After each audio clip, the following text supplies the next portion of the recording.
Brought to you by the EveryDollar app. Start budgeting for free today.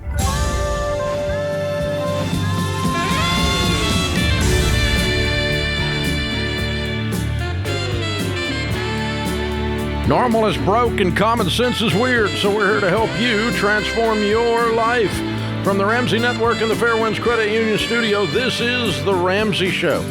I'm Dave Ramsey, your host. Rachel Cruze, Ramsey personality, #1 best-selling author, co-host of the Smart Money Happy Hour on the Ramsey Networks, and my daughter is my co-host today. Open phones at 888-825-5225. Andy's in Indianapolis. Hi, Andy. How are you? Good. How are you? Better than I deserve. What's up? Yeah. Well, I'm 50 years old, married, with 2 kids. Just getting one off to college here just now, and we're in a situation where, leading into last year, had corporate buyouts cap my pay and really cut my pay significantly. And in the process of trying to make up that income, my wife became severely ill, and we're heading towards disability. So she's definitely disabled now. We're looking at, she should have been on disability years ago, but we've had trouble getting her there due to various reasons with her sickness and diagnosis and whatnot. So we've kind of made it this far, trying to put bandages on everything. 2 credit cards maxed out. We sort of foolishly took the opportunity to take mortgage forbearance. We were kind of doing it at 3 months at a time. And through the end of the mortgage forbearance here this year, they will not defer our payments. So they're asking for $13,000 to keep us out of foreclosure. We weren't aware that after 6 months they can't defer payments. But we're in a situation where we're going to file Chapter 13 bankruptcy and restructure. But I wanted to talk to you first. Andy, I'm so sorry. That's a lot. So you have $13,000 that you're behind on your home today. Correct. And they want it by the end of the year. They want it by the end of this month. Okay, so that's a train that's been coming down the track for a while. You've seen it coming for a while, though. Absolutely, yeah. Yeah, okay. But now it's on you. Okay. We thought it was going to be temporary. What is your home worth? And, about $350,000. $350,000? Correct. Okay, and what is the mortgage balance? What's it take to pay it off today? $150,000. Okay. All right. And what do you make now? So I just started a new job about a year and a half ago. I used to be on commission, so that was always another thing too, with trying to manage cash flow. But I'm on salary now at $90,000 a year. Okay, that's good news. All right. And you have 2 credit cards, and the balances on those are what? $18,000 total. Total. Okay. All right. And how much on your cars? How much do you owe on your cars? One car's paid off. One car we owe $8,000 on. Pay $278 a month for it. Okay. All right. And what other debts? We have $2,000 in medical bills. Mm-hmm. Usually, that's kind of a standing number. It seems to rove. I have an $8,000 deductible right now. In previous years, we had a $15,000 deductible that we would max out, and then I refied the house twice in the last handful of years. Why? Just to pay off credit cards that we had used for medical expenses. Okay. Which I know was extremely foolish. Okay. But we keep thinking, we thought it was temporary. We kept thinking she was going to get better. Okay. Well, the reason I'm asking all these questions is it's the only way I can get to your answer. A Chapter 13 bankruptcy takes the balances that you have, and you have to pay the minimum normal payment plus something on the arrearage on the car and on the house for 60 months for 5 years. Okay.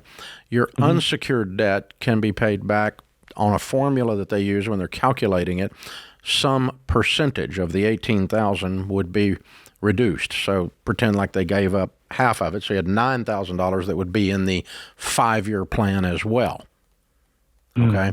Okay. So you're going to be in there for 5 years, and you're going to pay every dime that you owe on the house. It just spreads it out. That's all it does.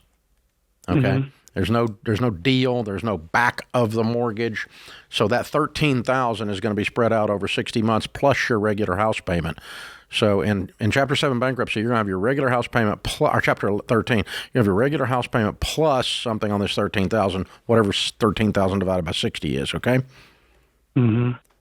So here's what happens, that 78% of the Chapter 13s in America fail. The people don't make it through the 60 months because they can't make the payments. And we already knew that because they couldn't make the payments. And that's what put them here. You follow me? And Absolutely. So that it's like when you refinance the house and didn't change anything, and now you got new credit card debt after that. Okay? So because you didn't change anything, you didn't fix what the actual problem was, you just treated the symptom. And that's what the bankruptcy does. So I always try to figure out a way if there's anything we can do to not file Chapter 13. Because it is a bankruptcy, and then for the rest of your life, if you're filling out any form anywhere that says, have you ever filed bankruptcy? Yes, I have. I filed a Chapter 7 in 1988, and for the rest of my life, I get to answer, yes, I have filed bankruptcy. So I don't recommend bankruptcy. I try to figure out a way to avoid it where I can, if at all possible. So let's pretend that you paid the car payment, you got on beans and rice, rice and beans, and you worked 2 jobs or 3 jobs more, and Andy, you didn't pay a dime on the credit cards, and you stacked up cash. I bet you could scrape together the $13,000 before the foreclosure actually occurs. Which would be how long? Probably 6 months. Right, I see. Get current on that, and then go work on your credit cards. Your credit is going to be damaged, but not damaged as much as if you file bankruptcy. And Andy, I'm assuming you have nothing in retirement, right? No 401ks? We emptied that years ago with her diagnosis, yeah. Okay. What's her diagnosis? Chronic neuro-Lyme disease. Oh, wow. Okay. It's been controversial in the previous years. Insurance didn't cover things. We lost a team member to the disability. We didn't lose his life, but he lost him to disability on exactly the same thing a few years back.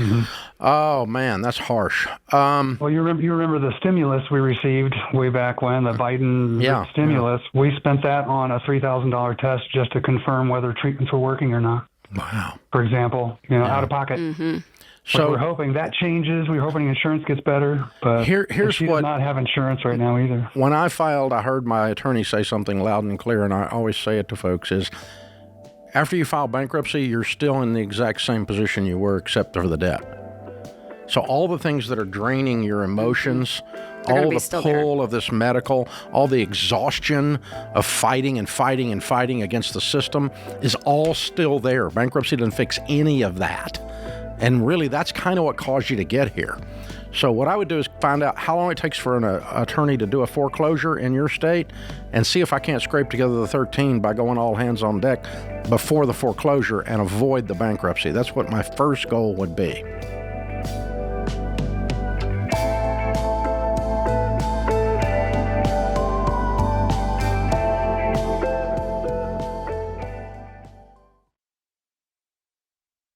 As your business grows, everything becomes more complex. There was a time when Ramsey Solutions had too many disconnected systems and not enough visibility across the business. We wasted too much time chasing information instead of making decisions. That's why we got NetSuite. NetSuite brings your financials, inventory, CRM, and more together in one place. More than 44,000 businesses run on NetSuite, including Ramsey. And now they're taking the next step with NetSuite Next, making it easier to put AI to work across your entire business. NetSuite Next helps you make the most of your time, automating routine work like forecasting demand and following up on overdue accounts. With NetSuite Next, AI is built into everything you do, so you can ask it questions questions, just like when you're talking to a member of your team. And right now, you can try NetSuite Next for free. If your revenue is at least 7 figures, go to netsuite.ai/Ramsey. That's netsuite.ai/Ramsey.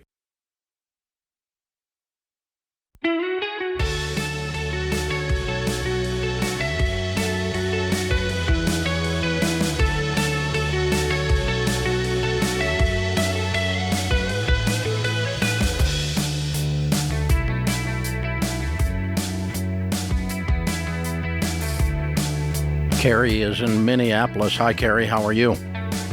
Good. How are you? Better than I deserve. What's up? Well, we have $50,000 owed on a credit card, $17,000 on a car, and we're getting a tax return of $17,000. I want to put that tax return towards the car, get it done.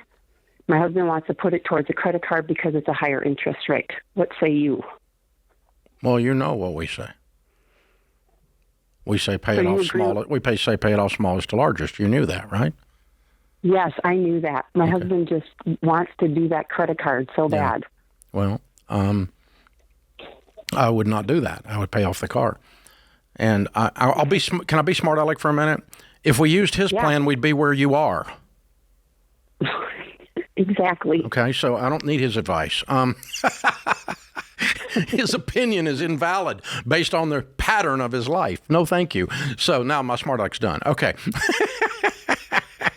Well, the first win, Carrie. You win the argument, Carrie. Yes. That's the bottom line. The top win for me is that he wants to pay off debt. We have so many people that call in that can't even get their spouse on board. So arguing about which debt to pay off, it's a good argument to have. Mm-hmm. Yeah. But the umbrella, it's a positive. I'm glad that you guys are on the same page with that. Agreed. Now that I got my smart aleck out, I completely agree. So anyway, I would pay off the car. And actually, here's the weird thing. I've done this a bunch of times because his angst is that the interest rate on the credit card is so much higher than the interest rate on the car. Mm-hmm. Correct? Yep. That's the burr in his saddle. And so if you said, do you have any idea what these two interest rates are? Do you happen to know? The car is like 5 point something, and the credit card is 18 something. Okay, so it's a 15 swing or 13 swing. Okay, so if we do round numbers and just to make it real easy, so let's say it's a 10 swing. It's a little more than that, but not much. It's $1,700 a year is the difference.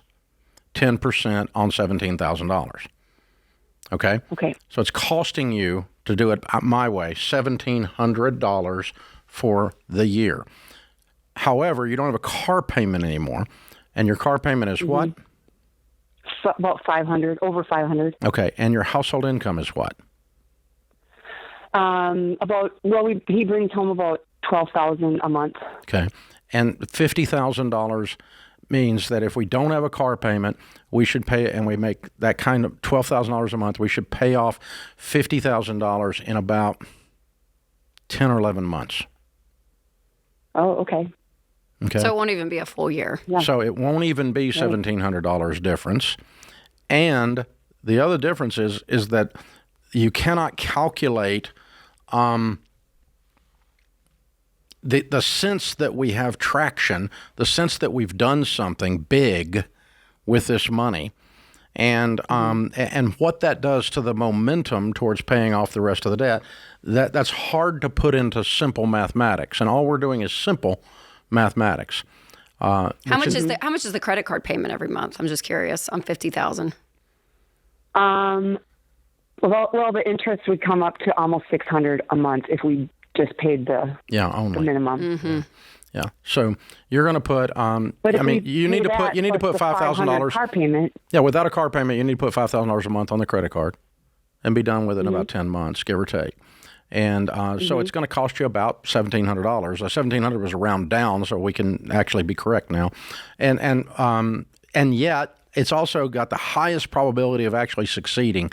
And so having taught people this for 30 years, having done it myself, having literally gotten tens of millions of people out of debt, I'm going to encourage you to do it that way. Yeah, Carrie, have you guys started the process? You said that this is going to be a tax refund check of $17,000. How much are you guys throwing at debt right now, the car and the credit card?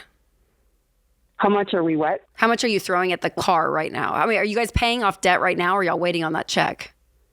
Well, I wouldn't say we're actively like rice and beans paying off debt right now.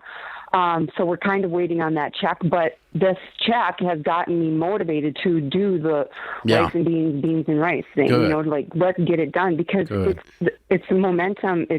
I see something can happen. Yeah. Sure, It's not, totally. Yeah. Yeah, so 500 plus the 600 that you're already paying is 1,100. So I'm asking you to come up with another 3,900 out of your budget, and you'll be done in 10 lousy months. And of course, you've cut up the credit card, or you will tonight, and the two of you are on the same page and everything else. So overall, let's give him an 8 out of 10 because he's under the umbrella of husband that wants to get out of debt. Yay. Like Rachel said, that's a big win. That's a huge breakthrough. So at that point, then we're only arguing about concepts, which is a fun thing to argue about. Which play to call to win the Super Bowl? These are good arguments, right? That we get to have this question, and so it's a good thing. But we would tell you to pay off your smallest to largest. So Rachel, here's the interesting thing. Okay, let's go ahead and throw out the rest of it because everybody out there, this is all the crap we get on TikTok and Reddit and all the other stuff, that the debt snowball is not mathematically correct. And that the avalanche method that some people talk about, where you pay off highest interest rate to smallest interest rate, is mathematically correct, and you will get out of debt faster. The answer to that is that you're wrong because your math formula is incomplete. If you learn how to do sophisticated mathematics, you have to include probability of completion. The number of people that complete the debt snowball, because it gives them a positive feedback loop, is over 10x the number of people that actually complete the avalanche, because the avalanche is emotionally, relationally hard to do because you don't get traction. You don't have something saying, way to go, way to go, way to go. And every time you pay off that little debt, you get a way to go feedback loop. And that way to go feedback loop keeps you in and increases your chance of actually finishing the freaking program and getting out of debt instead of having some kind of mathematical theory that you do nothing with and you get paralysis of the analysis. And so when you add in probability of completion, the debt snowball is far superior to the avalanche mathematically. But now we've actually done some sophisticated mathematics instead of 6th grade math, which is how most people do their math, and that's what gets them broke. So in her case, it actually is more expensive. What I just told her to do is going to cost them more money.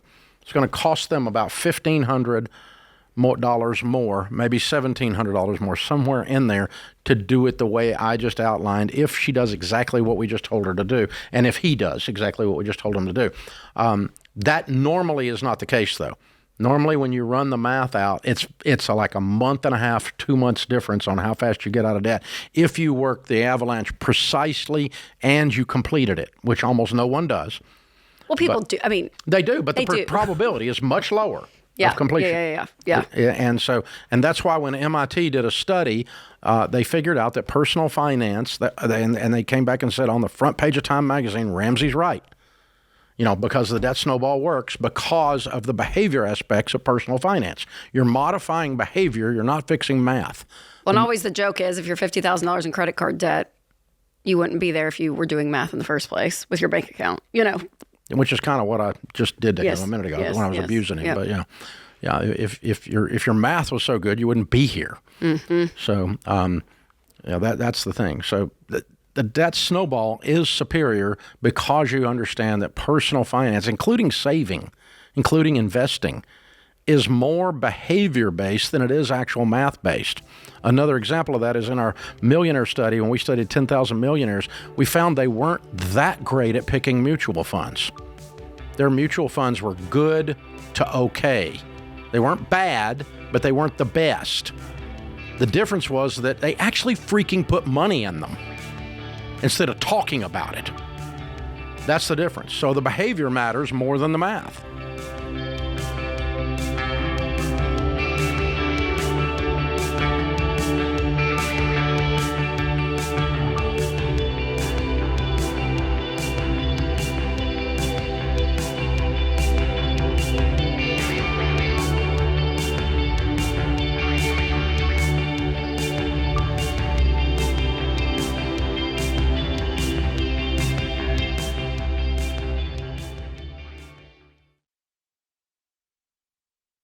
Hey, George Camel here. A few years ago, someone stole my identity. And let me tell you, that is not a quick fix. It takes hours on the phone, piles of paperwork, and a whole lot of stress trying to untangle the mess.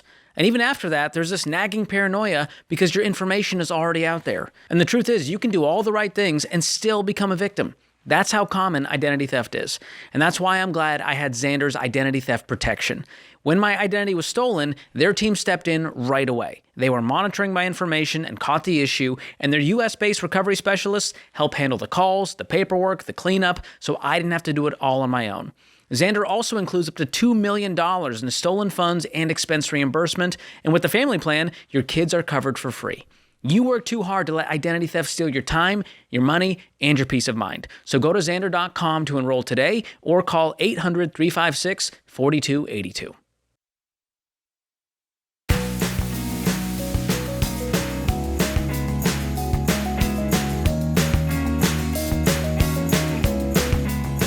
Hey guys, we can't tell you how to fix your car. We can't tell you how to become physically healthy. But we have helped more people get completely out of debt and become millionaires than any other organization in North America. Period. Okay? Tens of millions of people. 20 million Total Money Makeover books sold now. And over 10 million people went to 50,000 different churches and have gone through Financial Peace University. All of that knowledge, all of those principles are built into every dollar. And every dollar will guide you and hold your hand and give you a personalized plan to get out of debt and build wealth while doing your budget, of course. In just the first 15 minutes, you're going to find thousands of dollars in hidden margin. You're going to feel like you got a raise because that's what happens when you get on a plan. And we're going to show you how to do every bit of it. Do not be normal. Embrace something that's proven. Check out Every Dollar for free. You can download it in the App Store or Google Play. Every Dollar. Matt's in Riverside, California. Hey, Matt, how are you?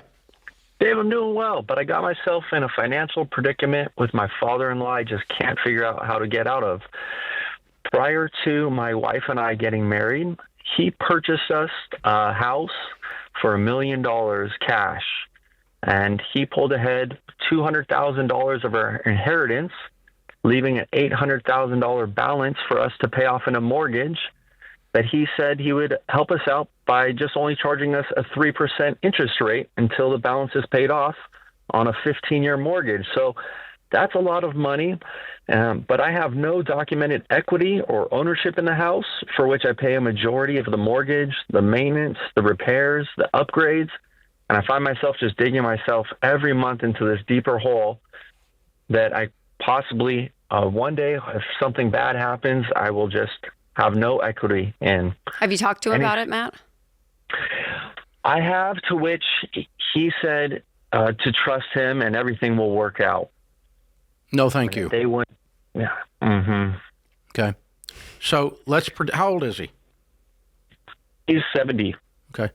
Let's pretend that his heart skips a beat as he's driving down the road, which could easily happen to a 70-year-old. And he loses consciousness and goes across the lane and hits someone head on. And they die. He's going to get sued for millions and millions of dollars. And it's going to be a lien on the property that he owns. You're screwed. And he has put it in a trust in order to Doesn't protect it. It does not protect it from that. Okay. This is absolutely bogus. This is controlling beyond belief. No, I'm not going forward with this. Would it be what, an LLC that protects it in that case? I have nothing that'll protect it. I mean, the LLC is owned by the guy. You can go after the LLC shares. So the property, if you're going to pay payments on it, needs to be in your name. There's no excuse for it not being. Trust me is not an answer. Mm-hmm. And he's worried that I would take the property potentially from his daughter, and I haven't nearly paid my half or a fair share of it. So how can we... How long have you been married? We've been married over 1 year. Okay. So here's what I'm going to do. I mean, you guys do what you want to do, but this is not tenable for me. Okay? I'm not going to live like this. So I'm sorry. I shouldn't have done this deal. It's turned out to be a really, really bad idea, and I wished I hadn't done it. And so we're going to undo it. Mm-hmm. We're going to let you have your house. And we're going to go buy a house. Or we're going to refinance this, and we're going to put the $800,000 mortgage in our name at 6% and 5.5% right now, and we're going to pay you off, and you're going to put the house in our name. But we are not going to continue forward with the house only in your name, period. How will your wife handle that, Matt? She's not going to be too thrilled because that's going to increase the interest rate inadvertently for us. That wasn't necessary in her eyes. It's necessary because you don't own a house. And you're so freaking vulnerable that it's ridiculous. Mm-hmm. Your father-in-law says, trust me, but he doesn't trust you. Mm-hmm. Yeah, it needs to go both ways. This is not cool. Yeah, and my fear, Matt, is that a 3% interest rate is going to rattle your 1-year marriage. You know what I mean? If your wife is already taking his side in a level of logic, right, of just math, just like, oh, I just want to save money, and not looking at the relational equity of what this is doing, and then the potential risk of your home. Yeah, it's probably going to cause some waves, but I would say it's probably necessary. I'm going to cause some waves. Yeah, I'm going to start out gentle, and I'm going to turn it up. Yeah. Start out kind and honoring and say, I appreciate this. I know you've got good intentions. I love you, and I appreciate this, but I simply am not going to go forward with this. It's not going to happen. Okay. And it's not worth the 3% savings. Mm-mm. Your risk that you're taking is astronomical.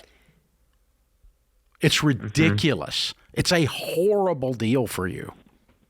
Mm-hmm. And I asked my wife if she was in the opposite role, if my family had purchased us the house and she was paying a majority of it, would she be comfortable in this deal? And she said she wouldn't be comfortable. Well, then we have to decide, are we going to leave our father and mother and cleave to our husband and cleave to our wife? It's an old-fashioned saying. You leave the father and cleave. It's Old English from the Old English Bible. But yeah, you know, but we have to set up, okay, who's running your house now? Her dad or you guys? And again, this to me, I'm like, this is a totally, I don't like the idea of people using family as a bank, right? People do this with student loans. They do it with mortgages. And it's always a little icky and weird. It just kind of changes the relationship. But the thing on top of it for Matt, for me, is like if you guys start having kids and you're building a family, the place that you call home, that is supposed to be your home. That's why it doesn't make sense to me of his logic. This is your home and her home, his daughter's home, and why he doesn't give you all the dignity of putting your name on the title, of following through with the plan that's already agreed to, is odd to me. And his fear, I'm like, I'm a little offended. If you're going to do this deal with me and be my banker and be the husband to your wife, and you can't trust me with a $1 million house, you know what I mean? Like, it's just like, oh, it just adds to the relational dynamic. Yeah. Yes, it does indeed. And that's why I kind of lose sleep over it. And I see as every month goes on, it's harder to bring up this conversation. Yeah. I think the two of you and your wife need to sit down with a good therapist, a good financial counselor, a good marriage counselor, and maybe your pastor if you have one. And you guys need to talk it through, and then you need to decide what you're going to do. And then and you guys together, and ideally, as a unified front, yes, you've got to present it to him. And together and or say, her. You know what I mean? We're either gonna refinance this and get it out of your name and put it into our name, or we're gonna hand you the keys, and we're gonna move. And so, because we're not going forward. And listen, don't accept a mortgage from him either. If he says, "Okay, I'll put it in your name and I'll just put a mortgage on it," no, I do not want to owe this man money. This has got a bad vibe on it. The best thing you can do for your wife and your marriage is for this guy not to be between you anymore. And I think his intentions are good. I don't think his intentions are bad. I just think he's emotionally immature. I would never look at Winston Cruze and say, I can't put this in your name because I don't trust you, after I handed my daughter's hand to him. That's what I'm saying. It's so odd. I gave him the most precious thing I have on the planet. I trust one you. of my daughters. My daughter, but I don't trust you with But a I don't house. trust you with a stupid house. Oh, it's backwards. No, thank you. It's backwards. That's just emotionally Oh, Matt, I'm sorry. bad. And your wife, I'm like, This is gonna be a hard process. It is. But dude, But it's gonna be if good you for you guys. If you guys get through this. choose the conflict today, because the one that's laying out there 10 years from now Yes. is much bigger.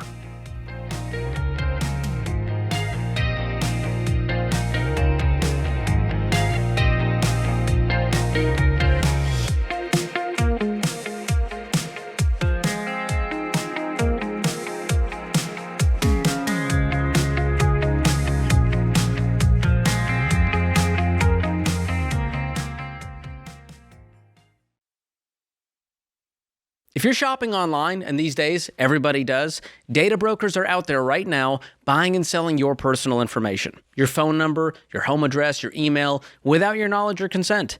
And that puts you at risk for spam calls, scam texts, and fraud. Combined with AI, those scams are getting more sophisticated every day. And trying to get it under control yourself is basically impossible unless you have Delete Me. Delete Me goes to hundreds of these creepy data broker sites, finds your info and removes it, and you never have to lift a finger. Plus, they keep monitoring for it and removing it if and when it pops up again. You don't have to remove your own info every time it pops up like some unwinnable game of whack-a-mole. I personally use and love Delete Me, and my scammy texts and spammy calls have gone way down. Trust Delete Me to smack down data brokers and protect your personal info so the game of whack-a-mole can finally stop. Go to joindeleteme.com/Ramsey and you'll get 20% off an annual plan. That's join, JOIN, deleteme.com/Ramsey, or click the link in the description.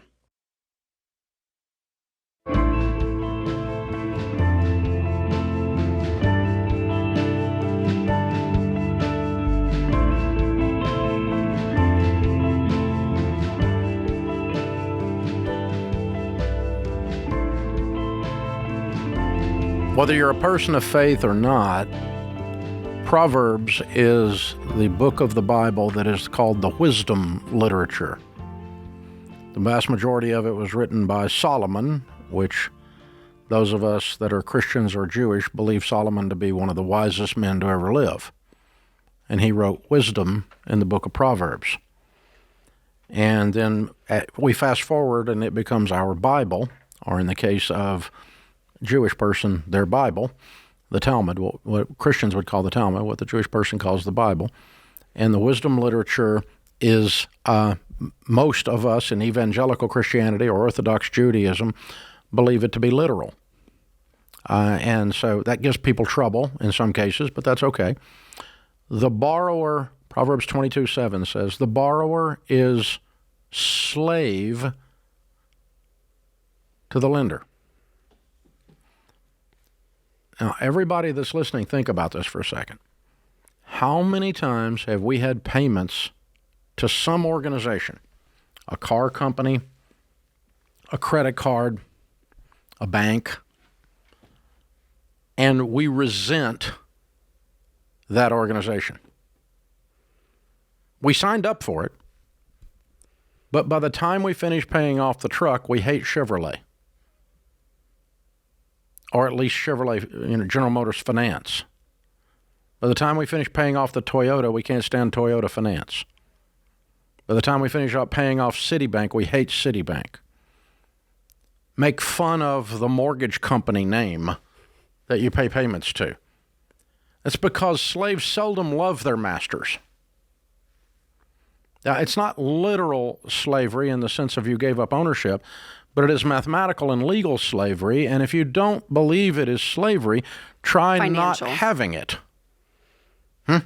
Yeah, financial. Well, So, try not having it. When you pay off your mortgage and you pay off all your cars and you pay off all your student loan and you don't have a single, people, they stand differently. Well, They it's a feel spiritual differently. freedom It's because money is so tied to so much of our lives, and when you hand that part of your life over to someone else, it is a form of bondage. You've given them ownership. Yeah, that there's not full autonomy over the work that you have created and the paycheck that you've created through your work. So when Sharon and I went broke and we discovered that scripture among others, we decided not that debt is a sin, but that it's really dumb. And so we decided under no circumstances are we borrowing money. But we also have observed in 30 or almost 40 years of doing this now that there is zero case that I'm going to loan money to one of my children. I'm going to loan money to another relative. I'm going to loan money to a friend because it instantaneously, whether you want it to or not, you don't have a choice in the matter. The law of gravity is the law of gravity, whether you like it or agree with it. It changes your relationship with your friend to two good friends to master-servant. And the old joke is if you loan your brother-in-law $100 and he never speaks to you again, was it worth it? Yeah, ha. Okay? Because it severs relationships. It ruins relationships. And some of you try all kinds of ways to twist it up and make it okay and figure out that the math works and all this other bull crap, and it doesn't work. It doesn't work. It doesn't work. So if you have a friend that needs some money and you want to give them some money, give them some money. Period. Don't loan them money. If you want to help your kids get $1 million house, give them $1 million house. I got some questions about that, but before you loan them $1 million, give it to them. See, what that does, it changes your decision then.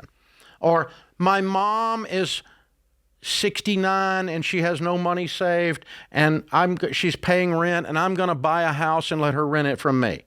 No. You just changed your relationship. Your mother is now your freaking renter. How dumb is that? That's just dumb. Think about it. That's relationally inept. No. If you have the money to buy a house and pay cash for it and your mother live there until she dies free, fine. Or you pay her rent somewhere else. If you want to write her some check to give her some money every month to help her with her rent, fine. But don't make her your renter. Good Lord. When you say that out loud, it just sounds dumb, y'all. And yet some of you have figured out, intellectually, this is the best I can. I'll have the investment, and at least I know the tenant. What? Yeah, she changed your diaper, you butt.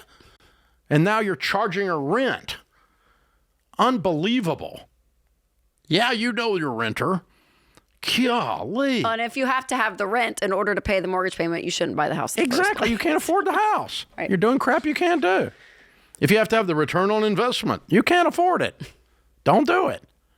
Buy a rental property and put a renter in it if that's what you want to do. But don't do this to your parents. Don't do this to your kids. Don't do this to your cousin. Don't do this to your friend and expect them to be a friend. The number of families that are split up and never speak to each other again over a couple of $1,000s that was handed to somebody and no deal was really made, just pay me back when you can, and then 4 months later you're like, hey, I need that money back. The borrower is slave to the lender. Stop it. Stop it. And another version of that's co-signing for them. Proverbs 17:18, New King James says, one lacking in sense co-signs for another. The contemporary English version says if you co-sign for someone else, you're stupid. That's what the Bible said. So you guess what? The bank doesn't want to loan them money because they don't think they're going to pay them. But I'll sign up for it because I think they're going to pay, even though the bank, who eats, lives, and breathes debt, more than anything wants you to be in debt, doesn't want to give this guy money, but you're going to co-sign for him. How ridiculously stupid is this whole thing? And yet it's very commonplace, and it's why most people are broke. And it's why relational breakdown in the marriage is everywhere. So moms and dads, if you want to help your kids and you have the money, give it to them. If you want to put some stipulations on it, like, I don't want you to borrow money. I don't want you to borrow money on this house if I give you a free house. That's a reasonable stipulation. I want you to stay out of debt because that's how we got here. That's a good stipulation. You should do that. But then you don't go over there every week and go, are you about to borrow money? Are you about to borrow money? You don't go, you don't have a weekly check-in No, stop it, you control freaks. And boys and girls, when you leave your mommy and daddy's house, leave. Talking about all the adults that move back in? Period.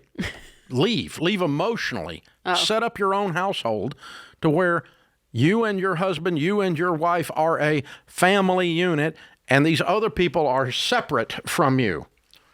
You don't keep you don't stay on your mother's cell phone plan. What are you, 14?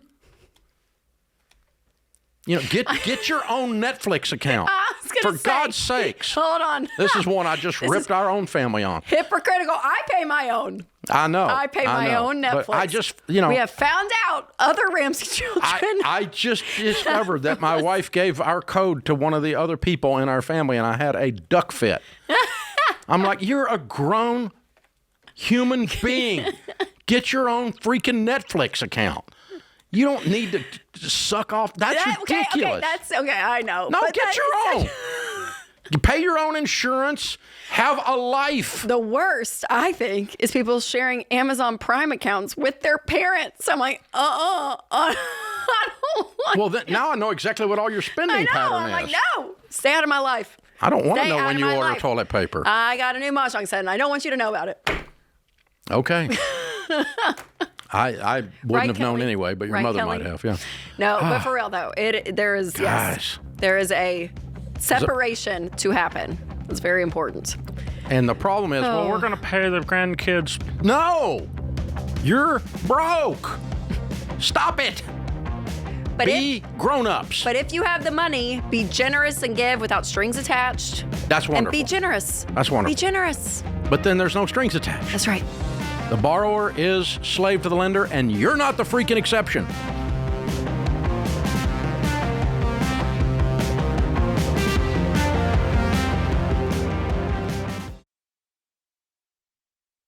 Date nights are supposed to be fun, but between what theater tickets cost now and what Hollywood keeps putting on screens, that's not always the case. Angel can help with that.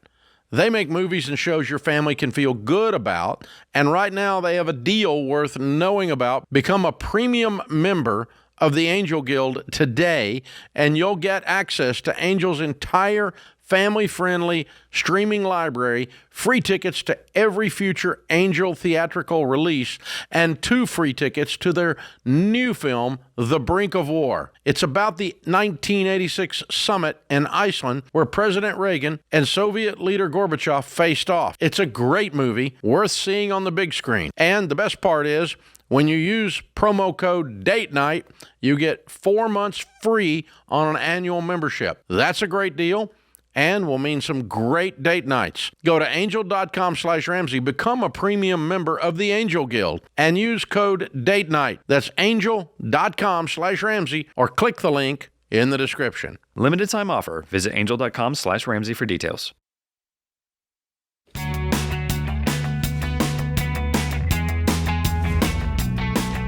Welcome back to the Ramsey Show in the Fair Winds Credit Union studio. I'm Dave Ramsey, Rachel Cruze, Ramsey personality. My daughter is my co-host today. Jason's in Pensacola. Hi, Jason. How are you? I'm fine. How are you? Better than I deserve. What's up? Well, I have some serious questions based on some serious debt. Basically, I got sick about 5 years ago, and I've been in remission for quite a few years now. I was released to go back to work. But in that time, it was a month after we bought our house that I found out I was sick. So I was a firefighter for 30 years, and I was medically retired.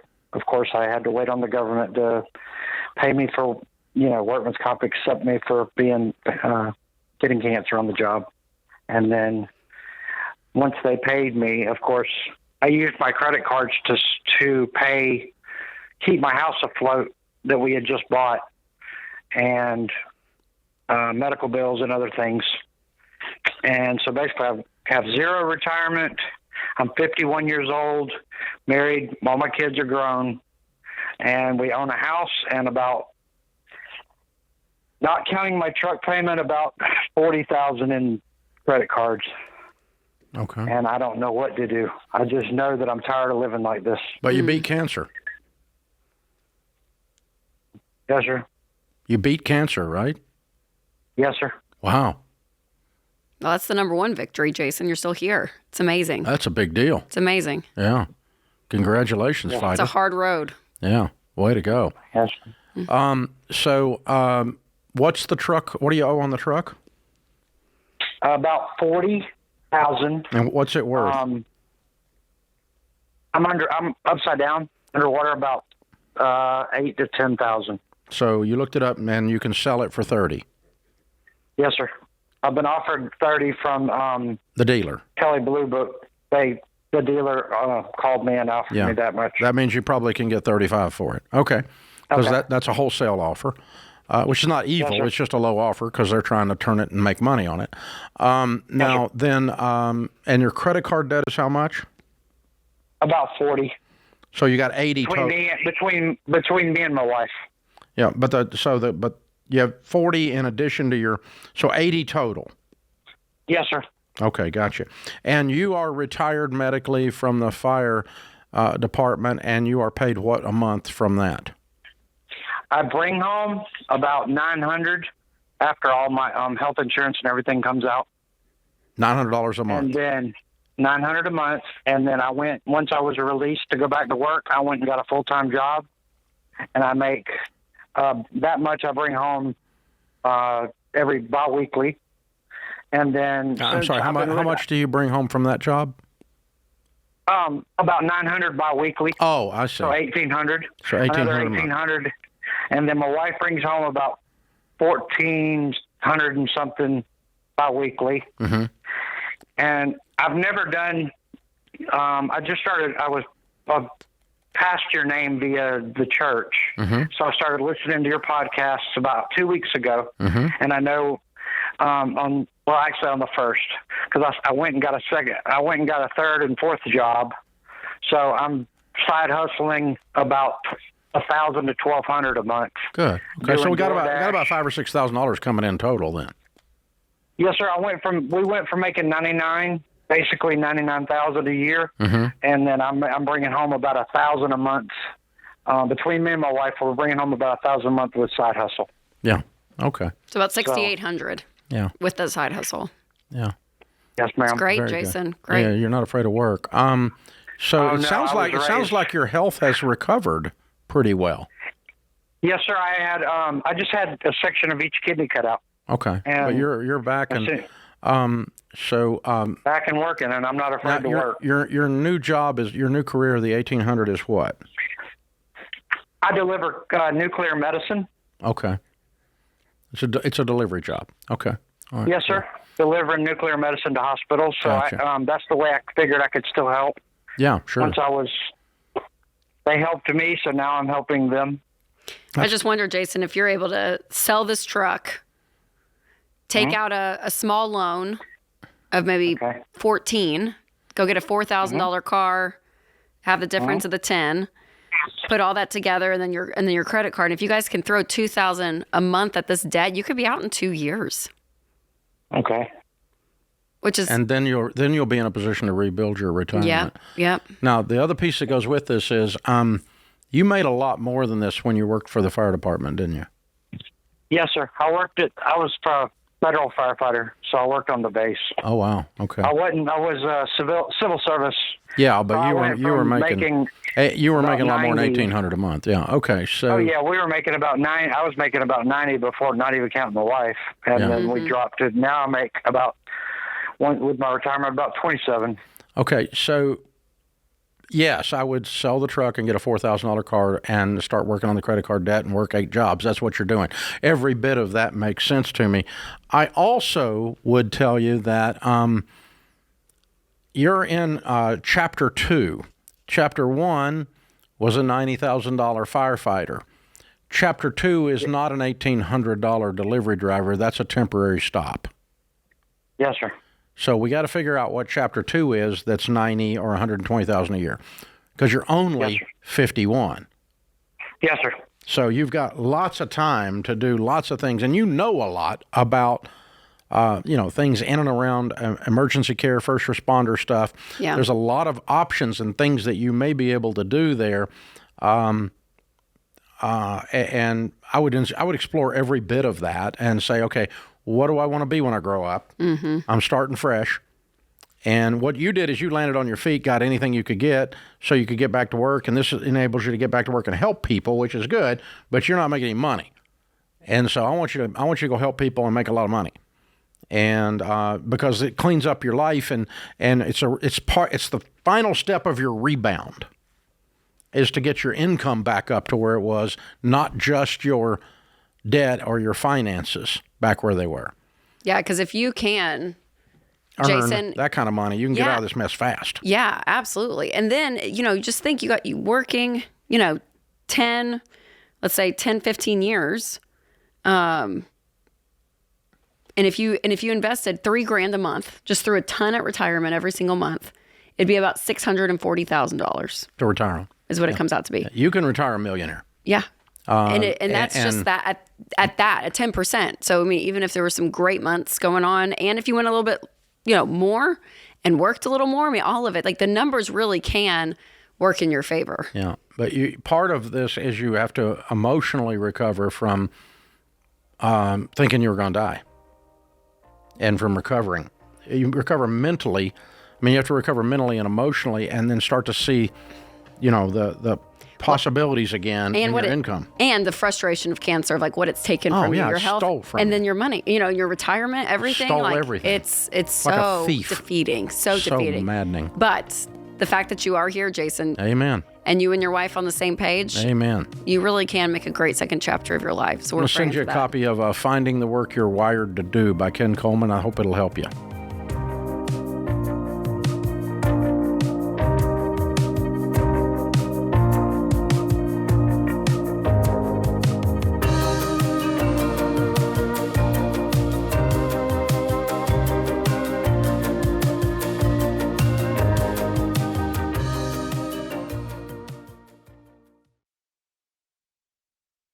When it comes to your health insurance, one of the biggest mistakes you can make is believing you're stuck in a one-size-fits-all plan that costs too much and covers too little. That's why I recommend Health Trust Financial.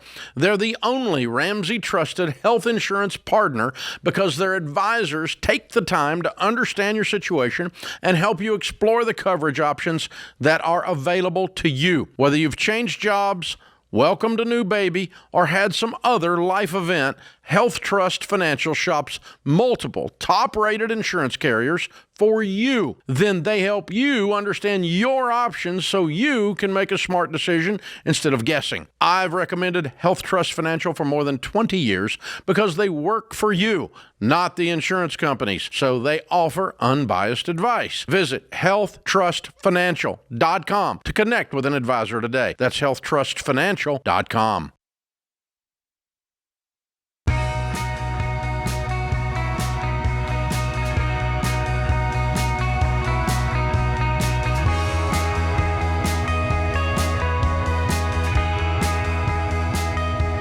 Our question of the day is brought to you by Why Refi. Missed private student loan payments can leave you feeling like your goals are on hold because you're stuck.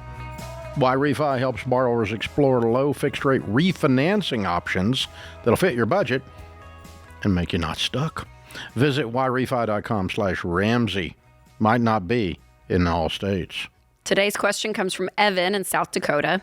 I hear you talk frequently to callers who have high car payments and are living beyond their means. I travel a lot for work and I need dependable transportation. Anytime I bought a beater car, I ended up paying for it in repair bills. Where do you recommend finding a $4,000 to $5,000 vehicle that is reliable? It's a good question. Well, I mean, honestly, finding an individual who's selling is going to be your best bet. And we usually find, this is funny, but it's true, usually an elderly person, a lot of people's grandparents who have a car that's literally been sitting in the driveway. It's probably older, but the mileage is so low because they're not using it a ton. Got a lot of life left in it. Yes, yes. And if you go, I mean, honestly, if you look on Craigslist, Facebook Marketplace, you can do some research and find. And again, you're going to be in this car for maybe 9 months, and then you move again. Like, it's not like you're going to be in it long term. There may be moving up slowly out of it, out of that price range. But we see it a lot that people have it. So you want to make sure you have an inspection, right? You go to a mechanic, make sure they look over it. And if there's anything obviously wrong with it that's going to cost you a lot, then don't do it. But yeah, and part of that is research the type of car. An old Chevy Chevette is not good because they weren't good when they were new. So, an old Dodge Neon is not good because it wasn't good when it was new. So get a car that has some life to it. The Toyota Camry, the Honda Accord, those kinds of things. They're very seldom sexy cars, but they're cars that just are workhorses, and they go and they go and they go. They're ever-ready bunnies. They go and they go and they go and they go. Okay, and it's not a forever thing. Mm-mm. It's you drive like no one else, so later you can drive like no one else. Now, let's go ahead and parlay this into, he mentioned one thing here that I want to add to this. I travel a lot for work. Now, I don't know what that means in your case, Evan, but I will tell you this. There's a mistake that a lot of people make that are literally on the road every day. Now, if you travel a lot for work and it means you drive out of town and you're there all week and you drive back, that's different. But if you're putting 50,000 miles a year on a car, you're destroying whatever you drive. Because you put 50,000 miles on a car, you've destroyed its value. And so the value is going to not only go down normally, it's going to go off a cliff. You're going to lose value like crazy. And so when you're a road warrior, because you're in sales or you're in whatever you're driving is an expense. That's all it is. It's not a luxury. I drive 12 minutes to work. That's a luxury. I can drive whatever I want and I'm not destroying it. Okay? But if you're driving 50,000 miles a year, and you drive a $50,000 car, you're turning it into a $5,000 car, $10,000 car. And I do wonder for your work, because one of my good friends, we're in Nashville, but she goes to Chattanooga, Birmingham, Huntsville. She's doing day trips. If you're doing that, the $4,000 or $5,000 car is probably not what you want. No, but work furnishes for a lot of people. Some people, or it gives them money. Money, yeah. So I'm curious what that reimbursement looks like. If you've got reimbursement for you, Evan. there. Yeah. But reimbursement does not require you be in debt. Yeah. It just requires, in some cases, that you have a car of a certain age. So here's the thing. If you're putting that kind of miles on a car, I wouldn't drive more than a $20,000 car. But I wouldn't drive a $5,000 car either because it's not going to be reliable. Mm-hmm. So you need to drive the least vehicle that will, in quotes, get the job done. And let me tell you what that means. It means it's reasonably comfortable because you're in it all the time. So again, we're not putting you in a smart car for 12 hours a day. You'd be in a chiropractor, okay? So it has to be reasonably comfortable and it has to be reliable. So again, I'm back in a Honda Accord. I'm back in a Toyota Camry. I'm a RAV4. You know what I mean? I'm back in a Chevy pickup, a Ford pickup. Any of that, depending on your gas mileage and what you're doing and what you're hauling and what you're selling, all that kind of stuff. So, but you want something that's dependable and comfortable, but you don't drive an expensive car or truck when you're doing this because you're destroying the freaking thing, value-wise. So quit going and that goes for my friends that are real estate agents. Quit buying $200,000 cars to show houses in. We all know you can't drive. You drive over the edge of a curb, run into a mailbox, hit something, because you're always paying attention to something else. Oh, look, there's a house for sale, and whipping around. And the real estate agents, I'm one of them, we're ADD, and you're just all over the place. So quit buying expensive cars. Buy a reasonably nice car to show houses in.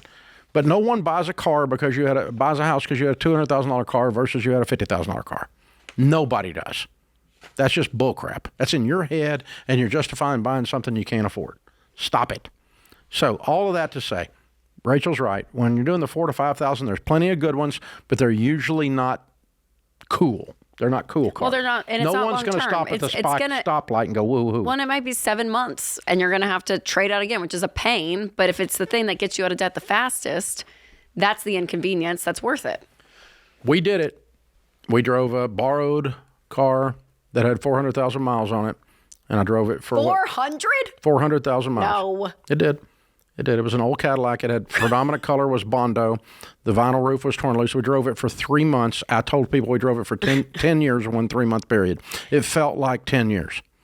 But I didn't have a car payment, and I saved up $1,000 because I wanted to get rid of this. And I took it back to my friend and gave it back to him. He loaned it to me because he knew how broke I was.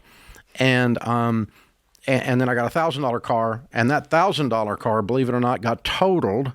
I left it in a parking lot, and some people beat it up, and I actually, for some stupid reason, put insurance on it, and I got $2,000 from the insurance company. So I put $1,200 with it, went and bought a $3,200 car, and then we sold that about a year later for $3,200. It didn't go down. It was already, and then we bought a $10,000 car, and so on. And so that's how we did it, and you can do it too. But your friends are not impressed. The brown car? That's the 3200 one. Yeah. You remember it. The front wheel drive Oldsmobile. It was pretty ugly. Well, and the vinyl roof was detached, so every time we would stop, it would just bubble up. Yeah. I do remember that. Yeah. But I'm not spending money to impress you at a stoplight. I don't even know you. I'm just trying to feed my kids. I'm just trying to eat. I'm just trying to get out of this mess and never come back. I drove like no one else, so now what I drive is anything I want. And I don't buy cars for what other people think. I buy cars now because I like them. And that's kind of a problem because I like a lot of them. But it's, you can get there. If you live like no one else, later you can live and give like no one else. So road warriors, quit wasting your money. And those of you that are driving hoopties, they're not all bad. And Rachel's point is really valid. You're probably not doing this for even a year. That car only needs to last you a year. Yeah, some people think the car buying, and I can get in this mindset where it's permanent. It feels like I'm going to have to drive this so the wheels fall. Like I have to drive this forever and ever. And it's like, no. It's okay. I can just get another one. You're fine. Yes. It's not a house. It's not a house. You could just sell it. It's not a house. Yes. You could buy a different one every week. I mean, other than the tax problem and the registration, it's, but right. You could just. It's not a long-term thing. No. Yeah. Yeah. So you don't feel so permanent. And so here's the thing. If you don't have a car payment for 12 months and your car payment was $1,000, that's $12,000. So then you can sell that $5,000 car. By the way, it'd be about like my 3200 one. It doesn't go down in value. So you can sell it for $5,000 and put your $12,000 with it and get a $17,000 car and do that for 12 more months. And then you could get a $29,000 car if you just save your own car payment. Stop it with the car payments.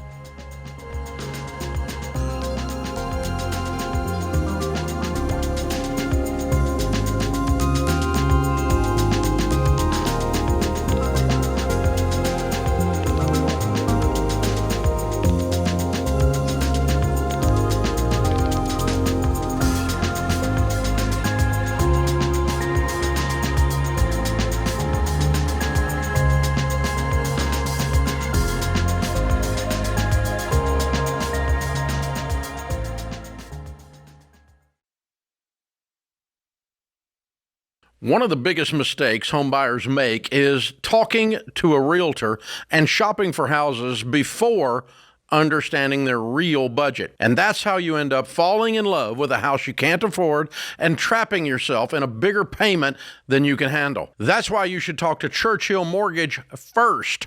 Churchill shows you what you can actually afford, not just what a bank will approve. And with their certified homebuyer program, your financing is completely secured before you shop, so you won't miss out on your dream home while you're waiting for pre-approval. I've recommended Churchill for 30 years because they help you buy a home the Ramsey way. So here's your plan.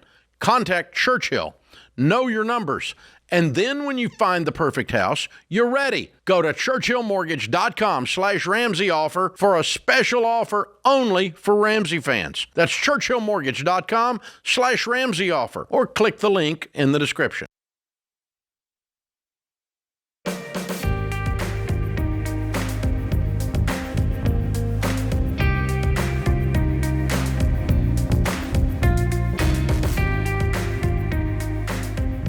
Alan is in Indianapolis. Hey, Alan, how are you? I'm all right. How are you? Better than I deserve. What's up?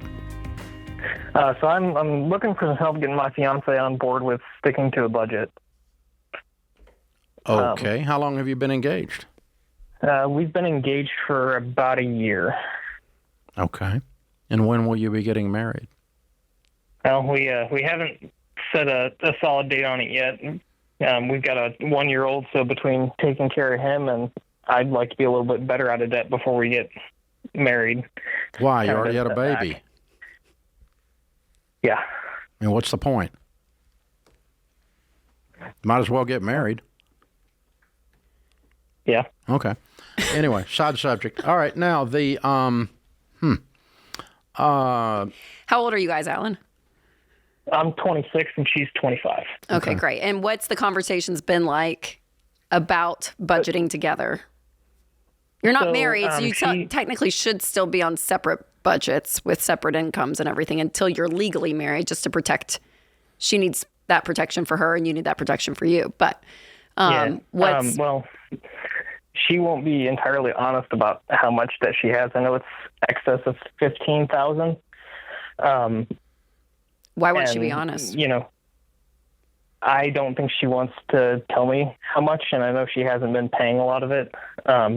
She moved away from her hometown to move down with me, and I've been the primary source of income for both of us since that happened. You think she has $15,000 in debt or savings?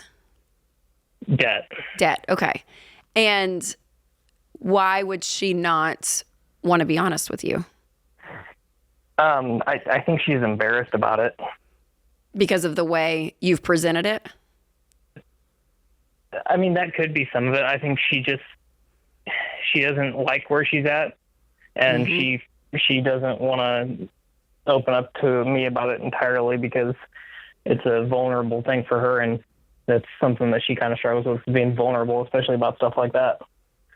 Okay, so I think that's probably more of the root issue, is that you guys are living together, you have a baby together, you're engaged to be married, and from a relational IQ stance, you guys don't have the relational equity to hold each other's situations. And does that feel like a red flag to you, that you guys can't be fully honest about what's going on? Yeah, it definitely does. Yeah. So I would work on having that conversation. And the way you present it, Alan, is really, really important. Because if she feels like crap when it comes to money, if she feels dumb, if she regrets all of this, and you're like, well, you need to be doing this and this and this, and you got to, sometimes people can come hard on someone that's already down. And so I would say to love her really well in that, and to have a lot of humility, a lot of grace. And your desire is to know her and to know her situation, and not to shame her, but for you guys to start working together to have a plan for your future, because your future, I'm hoping, is together, right? And to be a married couple. And so to make some progress forward. What do you make? Some steps. So last year I made about $96,000. Okay. What do you do? I'm a law enforcement officer. Okay, good. Okay. Well, if the way I answer questions, and the way we always have on the Ramsey Show, is what would I do if I woke up in your shoes? Knowing what I know about the data that's out there and what it takes to win in a marriage, and the data that's on that, and the data that's what it takes to win to build wealth. And by the way, they're pretty similar, which is interesting. So the single people that are 30 that are living together have a net worth that's somewhere around 14 times smaller than the married people that are 30 that are living together.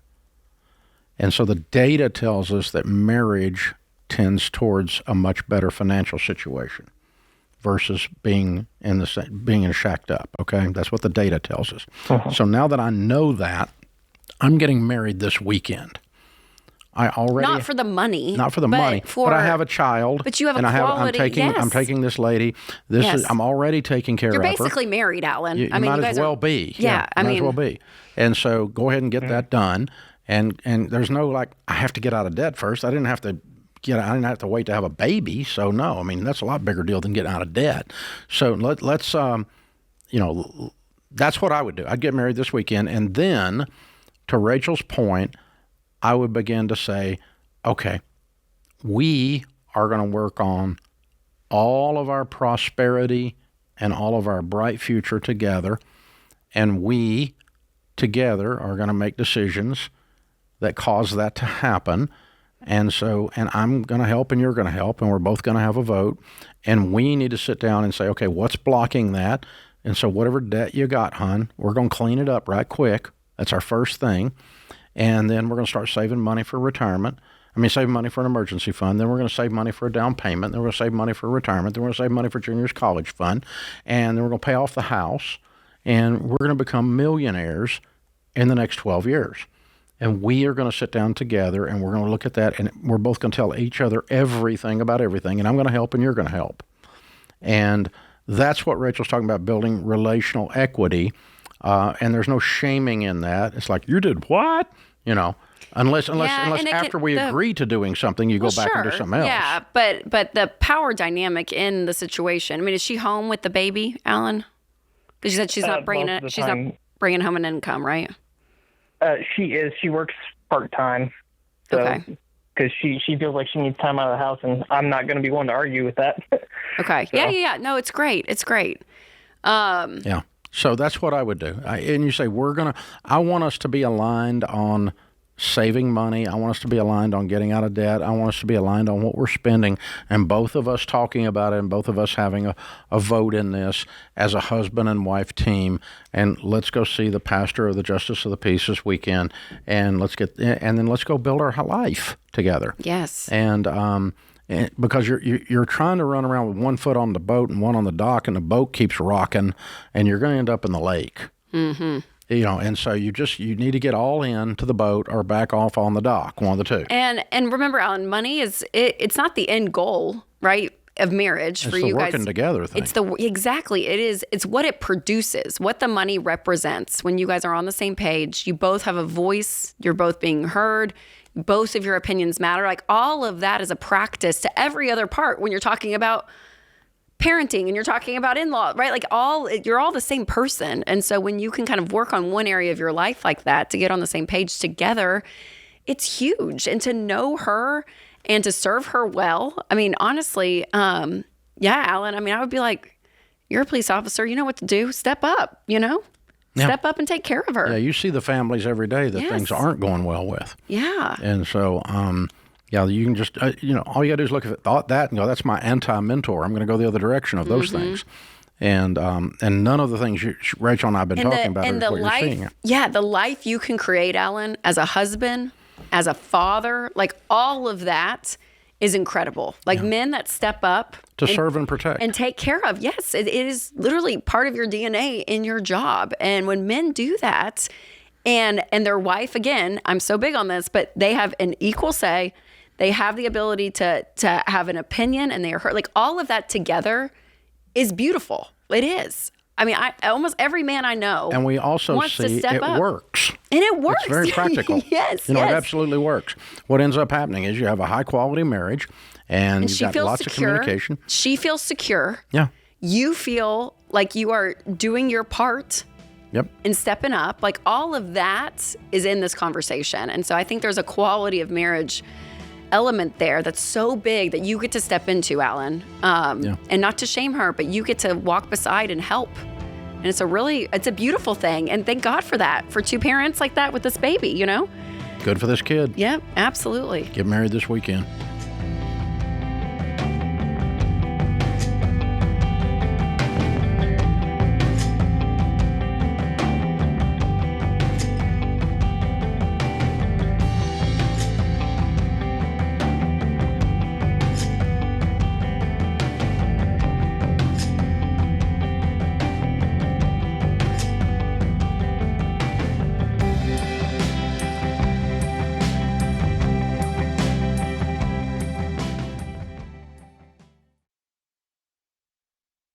A lot of banks are happy to hold your money, but Fairwinds Credit Union helps you make progress. Most people spend years focusing on their financial goals and never stop to ask whether their bank is helping them get there or just holding on to their money. The real goal is building an emergency fund, paying cash for your next car, saving for a home, looking at your finances and actually feeling some peace. That's why I love Fairwinds. Their Smart Bundle gives you up to 10 free high-yield savings accounts to help you stay organized as you save for different goals.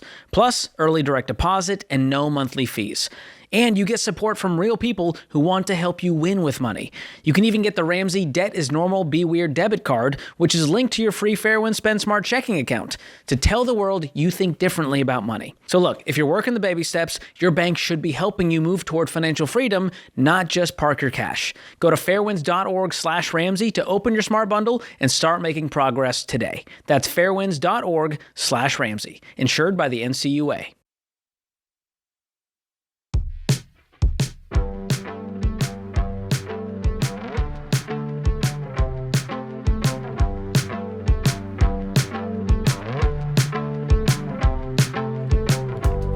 Devin is with us in Denver. Hi, Devin. How are you? Good. How are you today? Better than I deserve. What's up? I was a minority owner in an electrical business, and I had to sell it. Well, I sold out, and I'm going to get my payout, and I'm trying to decide if I invest in a mutual fund or pay off my mortgage, which it's at 2 7/8%. Okay. On a 30-year mortgage with 25 years left. What's the balance on your mortgage? $422,000. Wow. Nice payout. What's your payout? Well, What's your payout going to be? $335. Oh, so you don't have enough to pay off the mortgage? No. You don't have the other 100. And I do have. I have about 90,000 in savings right now. Oh. But I was going to use that to start my business back up and keep that aside for our 3 to 6 months emergency fund. Okay.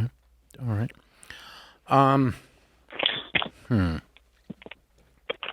Well, the let's go back to the original premise, and then let's figure out what to do with your particular situation. The original premise is I don't want to pay off my 2 7/8, and I'd rather invest it instead. I would not go with that theory. That theory doesn't hold up when we study the actual data of people who become millionaires. When we studied 10,000 millionaires, the number of them that said I borrowed on my home so that I could invest, and that made me a millionaire, was precisely 0. We didn't find a single millionaire that did that. And that's the essence of what you're doing. You're saying when you don't pay off your house, it's the same as borrowing on it, right? And so, no, I'm always going to lead you to getting out of debt completely as fast as we can, but you've got some competing goals and you don't have enough money to do this whole thing here. So there's something to think about. So how long have you been away from that business? I'm still employed. I have to work here till the end of the year. Oh, okay. All right. And what do you make? Right now, I make $150,000. Good. $150,000. Okay. And are you going to go in? I assume you've got a non-compete, so you're going into a different business? The non-compete is not all of the existing customers. It's some of them. But I had my own business for 7 years, and I partnered with a person. But you can go into the same industry again, but just not take the customers. Yes, I can. Yes. Okay. Wow, that's unusual. Good. Okay. And so you're going to go open up a new shop? Yep. Okay. I had my own shop. My shop is still alive. I never turned it off. It just, for the past 3.5 years, it hasn't done any real business. Okay, so why does it take so much money to turn it back on? I guess I was, saving out of the leftover money. I know, but I'm saying, you said you needed $90,000 to turn it back on. Why does it take $90,000 to turn it back on? It doesn't. Okay, good. 50,000 of it is our 6 months of emergency fund. What is? 6 months. 60,000? 50,000. 50,000. So you have a $4,000 a month burn rate on your house. Okay. Yes, sir. All right. Okay, so 50,000 is that. So we got 40,000 there to start the business and or put towards the house, and we're getting 300 and something thousand towards 400 and something thousand on the mortgage. So what I would do in your shoes is I would just take the buyout and the 40,000 and separate. Set the 50 aside as your emergency fund. We're not touching that for anything, okay? Do you have any debt other than the house? My wife's car has 9,000 and change. Okay, pay that off. And we're on track to.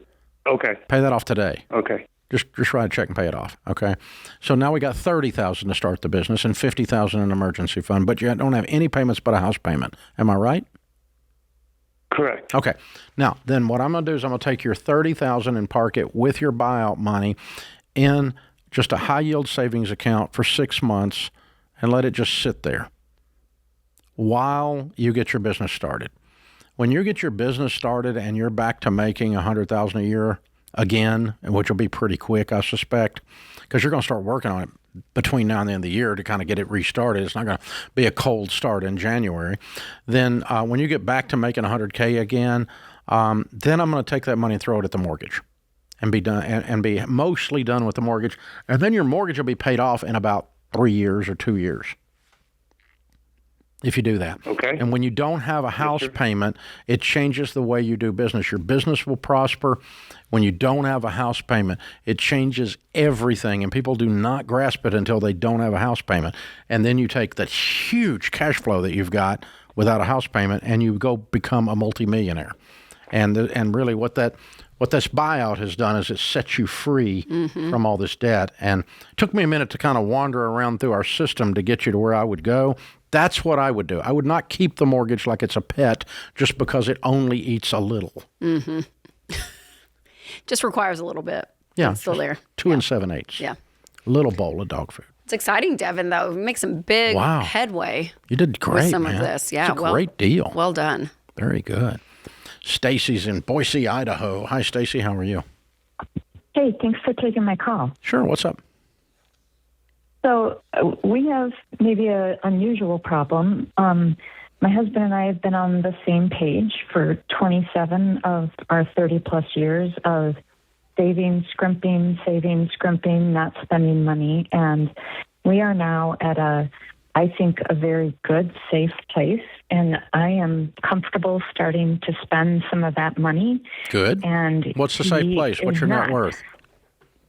Almost $12 million. Well, yes, you should be able to enjoy some of your money now, for sure. That's how I feel. And my husband is, you would think we're 1 month away from losing our house when I talk to him about things. Yeah. And it's very hard for someone who has held so tightly to savings, particularly his nature as he's a saver, to loosen up and enjoy life. But that's why God sent him you. It's just though I feel like, even on little things, I was telling your screener, just we both work from home. We have one car. When our kids went to college. You need a car. I mean, that's weird, isn't it? Yes, that's weird. You have $11 million, $12 million. You need to go buy a car. Yeah, for sure. It's like the parable of bigger barns. That's a classic to me. You're just building and building and bigger building barns. and building and building. For what? For what? For what? Just for another barn. Yes. No, that's not why you do it. How do I break through? Because I don't know. You're not gonna be able to change him. It's gonna have to be his work. That's deeply ingrained. If you got $12 million sitting there and you don't want to buy a car for your wife, he's got some issues, Stacy. Yeah. God love him, but right. And that's what I. How did he grow up with money? What's his story? Poor. Yeah, he grew up poor, but I'll tell you, I grew up more poor. I mean, I was the driving force here in our household of coupon clipping. This is not a financial thing. It's not even a relational thing. It's a spiritual thing. It is for him, yeah. Godliness with contentment is great gain. And if you gain only from your money the fear of losing it, you didn't gain anything. And that's the parable of the bigger barns that Rachel's talking about in the Bible. And so enjoy some of it, be generous with some of it, and continue to save with some of it. And you should always be doing all three. I will tell you this, sometimes the way to get someone to loosen up on spending is first get them to loosen up on generosity, helping others with some of this money. Hand up. Yep. We need to allocate $100,000 a year to give away. That's going to blow your mind because you've never given that kind of money away. All you've done is save. Yeah, to force yourself, Stacey, to give away $8,000 a month. Yeah. You have to. And it can be in tips. It can be to but to do that. An orphanage, there's pet shelter. You'll hear of something going on and you'll write that check to help. I mean, there is some amazing things that happen in the world. And when you start to participate in that. Yeah, your money's making $1 million a year. It opens that hands, and that freedom is what that does. It gives you freedom from money. And instead then of bondage. it allows you to, gives you an excuse to enjoy some of it.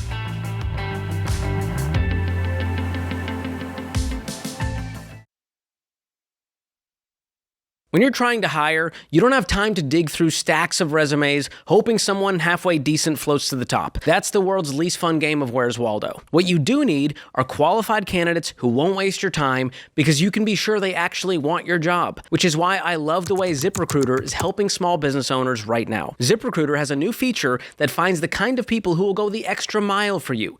Candidates can now tell you why they're interested, nay, passionate about your role. And ZipRecruiter Smart Matching technology automatically puts the most qualified, most interested candidates at the top of your list. So instead of sorting through a pile of just okay, you're seeing the right people faster. In fact, 4 out of 5 employers who post on ZipRecruiter get a quality candidate within the first day. That's not a coincidence. It's because ZipRecruiter goes the extra mile for you, just like the candidates you want to hire. Try ZipRecruiter for free today at ZipRecruiter.com/Ramsey. That's ZipRecruiter.com/Ramsey. Meet your match on ZipRecruiter.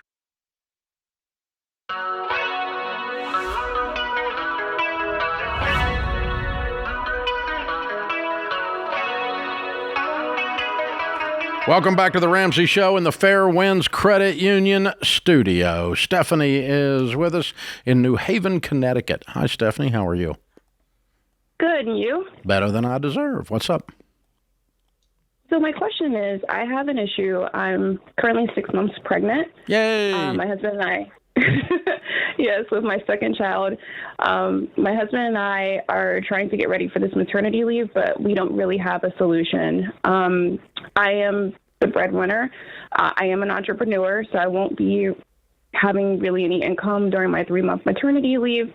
My husband doesn't know what to do. I don't really know what to do. We don't have any savings. We had to blow through most of our savings recently to get a heating and cooling system in our home, which was absolutely required because I just don't want to use space heaters anymore. Mm-hmm. And we're really trying to figure out what we're going to do. My husband thinks that he can't handle this. He doesn't want to get a part-time job. He thinks that we should just sell the house. And even though we have a 2.65% interest rate on our mortgage, he thinks we should just sell it and just live off his income and go back into a one-bedroom apartment. What do you make? So I bring home about roughly $6,000 a month. Mm-hmm. Okay. We're doing what? I'm a consultant. Oh, what kind of consultant?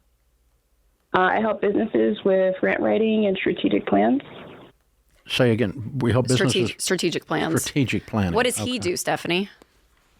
Sterile processing technician. And how much does he bring in? He brings home, and this is net income, so he brings home about $3,500 a month. Okay, and how much do you guys need? How much is your house payment? So we have one mortgage, which is $800. That's not escrowed. And then we have a second mortgage, it's at $880. And so that's what you guys are short. You're short $1,600 a month, basically, is what you're needing him to bring in for 3 months. No, we have other expenses. So we have an auto loan, we have student loans. Okay, so how much extra does he need to bring in a month for you guys to keep your situation? I would say comfortably it would be great if he could bring in an extra $3,000 because groceries, household expenses, and then upcoming with daycare. Mm-hmm. It just okay. All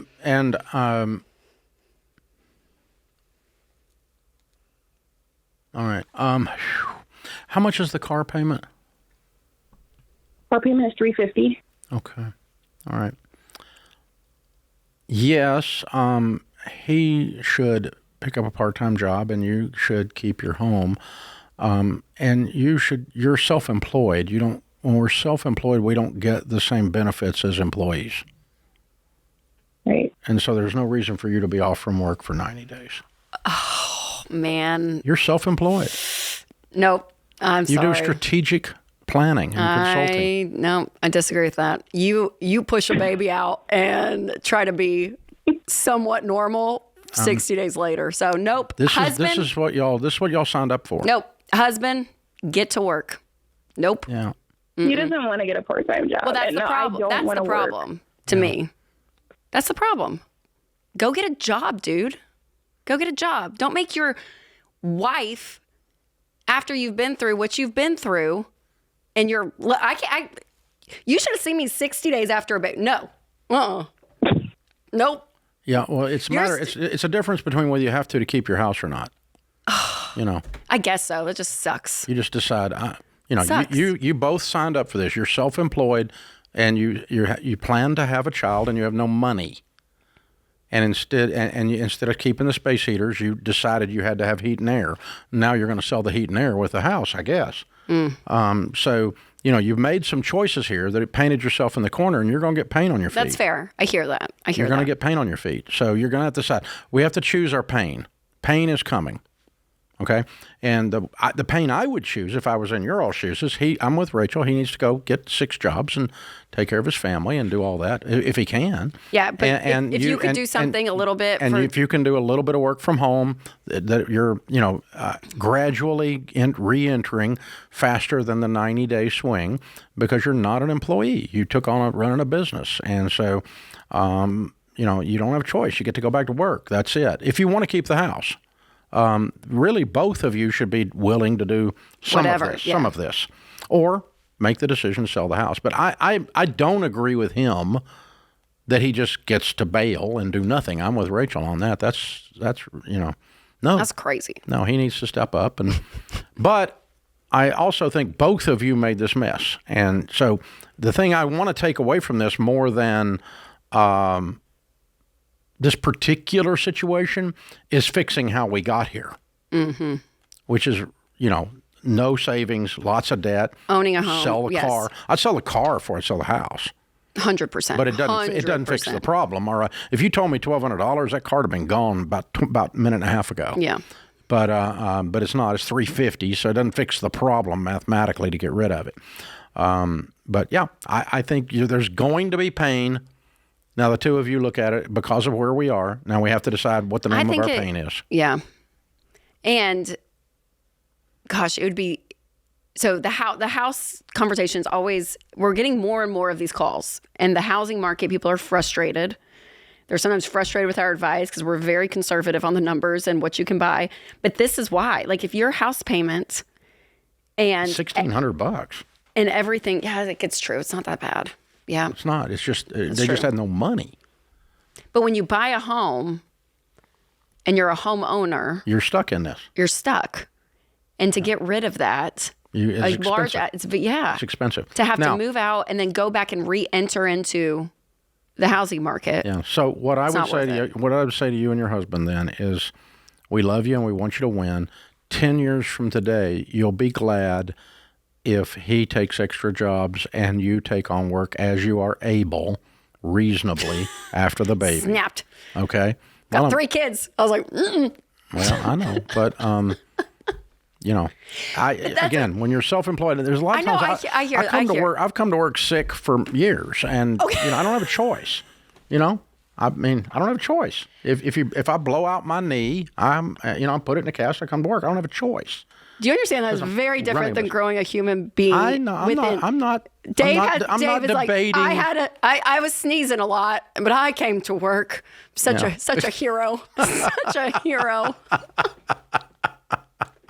Oh, brother. Anyway, no, I'm telling you, Listen. the deal is this. If you have a major medical event it's not unusual for people that are self-employed to be back at work a lot faster than an employee would be. Okay, that's a fair statement. That's a All right, fair that's statement. all I'm saying. I know. So listen, it's not sneezing. But Dave's like, oh, That was cute. That was good. I like I that. had an earache one time, and I came to work. One though. time my nose was running. I'm an owner, and I came. Well, I have.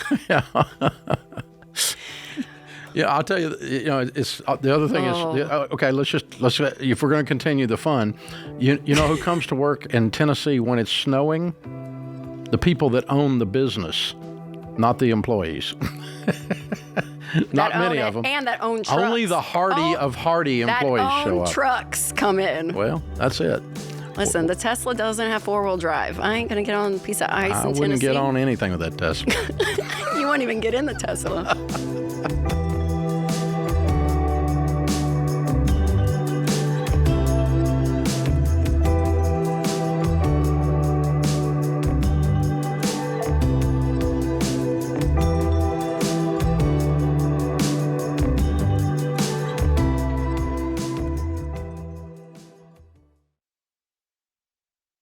Hey, George Camel here. We often talk about how being normal sucks when it comes to your money. But guess what? Normal isn't so great when it comes to your job either. Normal is staying in a job you hate, dreading Mondays, and working for people you don't even like. Sound familiar? Well, the good news is you can break free from normal because Ramsey Solutions is hiring, and we refuse to settle for the ordinary. In fact, we are anything but normal, and we are proud of it. And right now, we're hiring for technology, sales, marketing, writing, copy editing, and creative roles. So head over to RamseySolutions.com/careers and apply today.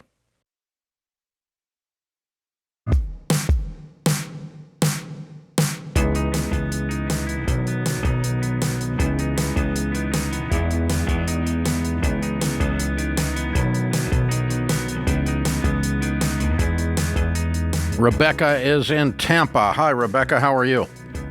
I am great. How about yourself? Better than I deserve. What's up? Absolutely. So thank you for what you do. I am a single Christian mother, 2 teenage boys, love them with all my heart. I have been blessed financially by God. I've been going through my healing journey as a Christian, and money is this step of the sanctification process I'm currently going through. Wow. My business, it's in an engineering field. There was a tragedy in Florida which allowed my business to earn almost $1 million. But then the state mandate stopped, and now my income is back to around $200 to $250. In my excitement, I paid off everything, paid off a car, student loans, all my credit cards, tied about $50,000 to my church. Basically just spent it like it was going out of style. And you didn't spend it, you paid off debt. I did, and then I incurred more debt than I could imagine. I said, you know what, I need a stable home for my kids. So I went from renting to purchasing a home. When I bought the house, I bought an older house because they said, we'll just tie in a construction mortgage or a construction loan with that, which they did not do. So I applied for one, got denied, applied for another, got approved, and I later got approved for the other one. So bought a house for $550, put a percentage down, got 2 construction loans, and then I bought a truck because my son does motocross. It's just been a lot. I got to the point where I was physically ill with how much I was spending. And I'm bringing in about $15,000 to $20,000 a month, but my bills are $11,000 without including gas, food, and everything else. Okay. So I'm making myself sick with how God has blessed me, that I've been brought to tears, humbled. So when it comes to that humbling process, he blessed you with the income. He blessed you with the income. He didn't bless you with the house or the truck. Absolutely.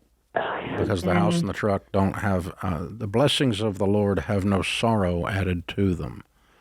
Mm-hmm. And so the money didn't bring the sorrow. The income was wonderful, but the purchases did bring sorrow because of the debt. And so, or the lost money or whatever. Mm-hmm. So, is the truck paid for? I had an Escalade that I paid off. It was worth $22,000, so of course I went and bought a $62,000 pickup truck.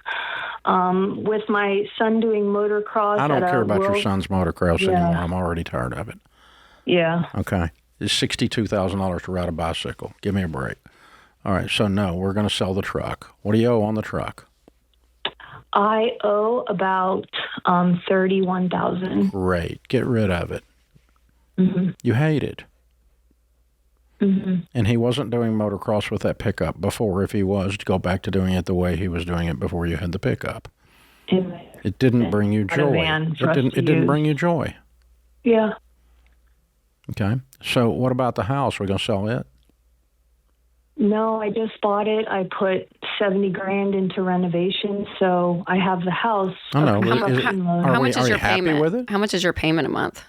Yeah, I love the house. So my mortgage is $4,068, but when I was bringing in $20,000, I'm like, well, that's peanuts. But the construction loans is what got me. So I have one for $1,600 and another one for $2,400 on top of the mortgage. Correct. Yeah. So it's $9,000 going to this house. Is the construction completed? Yes. Okay. If you refinance the house and got a new mortgage that took out your first mortgage and the 2 construction loans, could you afford the payment? Without a doubt, because I bring in about 20. It's just then refinance the mortgage. Then refinance the house. Okay. Refinance the house and sell the truck. Now we've got a mortgage we can afford and we don't have a truck payment. Because the other thing about that truck is every time you look at it, you feel dumb. I bought stuff when I did something dumb, and the thing just kept reminding me I did something dumb. And you're not dumb. You make a lot of money. You're smart. Mm-hmm. But you did a couple dumb things. That's okay. We've all done dumb things. I got a PhD in DUMB. It's a lot. It's been a lot. I've made $150 to $200 a year, and my lights have always been turned out in my home, even when my home was $1,500 a month. How?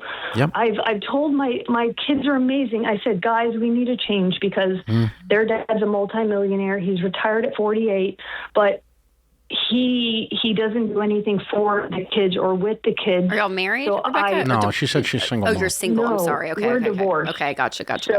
Well, that's that's him.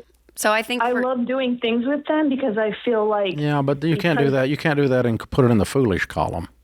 Yeah. Because the things you outlined for us, the things that you did that you were ashamed of, that were bothering you, that you were regretting, right?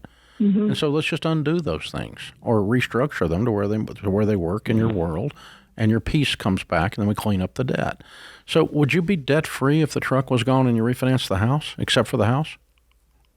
Yeah, I have no credit card, no student loan. I have nothing else. Because you cleaned all that up in that first blush, which was Rebecca, smart. and you need to do a monthly budget. You need some control. It feels a little bit just chaotic. just talking and to you. I do reserve studies for high rise. That's literally what I do. I do budgets for other people, and it makes me barf that I can't. But with BMX and motocross, it's so hard because I've spent thousands every month traveling, staying in hotels for racing. So I go, how do I do a budget? And I don't know what my expenses are. The bike breaks. He needs clip shoes. That's $1,000. Okay. I've made that an excuse because I could still budget without that. I could leave. Well, you need to figure out, on average, here's how much I spend on my son's motocross, right? And can I afford it? And what you just this described didn't sound like you could afford it. Well, I believe I could if I just stopped getting Chipotle and DoorDash every week. Well, okay. Well, maybe. I don't think that's the thing. I kind of think this motocross thing's out of control.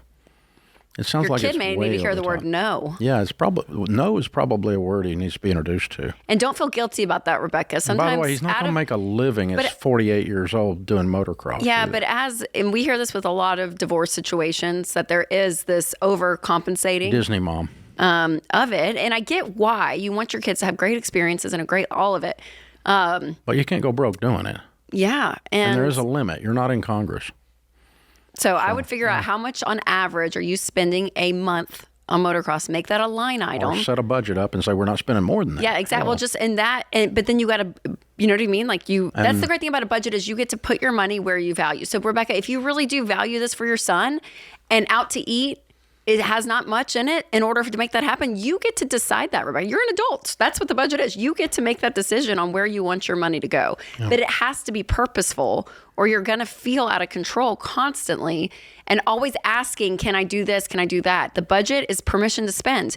It's where your values are. And so, I think that I think that's going to be a big change for you in a really positive direction once you sell this truck. I'm 100% sure you need to spend less on motocross, and I'm 100% sure that you need to put a limit on it, because right now you spend whatever comes up and never ask a question, and then look back later and go, oh, those clip-ons were $1,000. No, couldn't afford it this month. And depending on the age of the kid, maybe he gets a job and pays for half of it too. Or maybe he needs to win a race and get some prize money. I don't know. I don't know how that world works. I don't know. Yeah.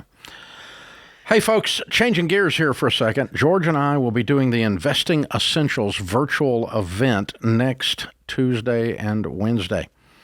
Anyone can become a millionaire. It's not that complicated. We've shown a whole lot of millions of people how to do it. This is the only place. We've only done this a couple times. I think the third time we've done one of these. It's the only place I unpack my playbook for investing and wealth planning, and we'll cover the basics of investing from mutual funds all the way into real estate, and even some of the nerdy stuff as well. New content on reducing taxes, on wealth, on wills, and so forth. Tuesday, Wednesday next week. Join us from the comfort of your own home. Tickets start at $199. You can get them at RamseySolutions.com/events. That's September 1st and 2nd.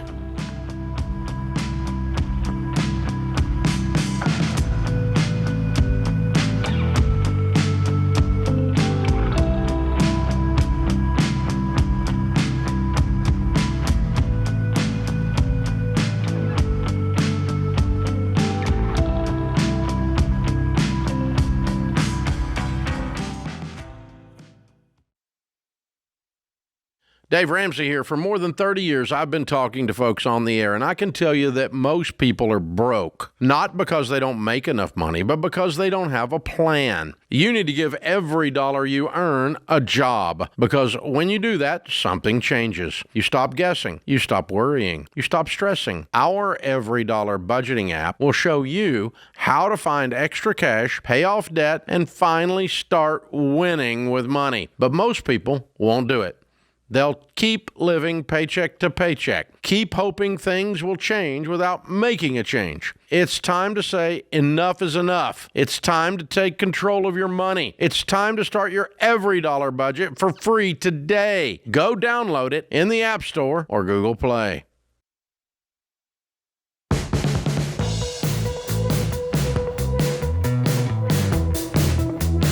In the lobby of Ramsey Solutions is the debt-free stage. On the debt-free stage, Colton and Allie join us, which means they're debt-free. Congratulations, you two. How are you? Good. Thank you. We're doing good. Excellent. Where do you guys live? We're from Hillman, Michigan. Which is near what? Alpena, Michigan. Which is near what? Northeast Michigan. Okay. Thank you. You got the glove. Thank you. Yep. I had to get something going there. Right. Way to go. Well, thank you for coming all the way to Tennessee. Where did you guys, how much debt have you paid off? Paid off $140,000. Wow. Amazing. How long did that take? 22 months. Good for you. And your range of income during that 2 years? I'm around $150,000 to $170,000. Wow. What do you guys do for a living? I'm an electrician. Mm-hmm. And I work in mergers and acquisitions. Very good. And you're killing it. Way to go, y'all. What kind of debt was your $140,000? It was our mortgage. You paid off your house. Oh. You guys are so weird. How old are you two? I'm 24. And I'm 23. But you can't buy a house in America today. We have an affordability crisis.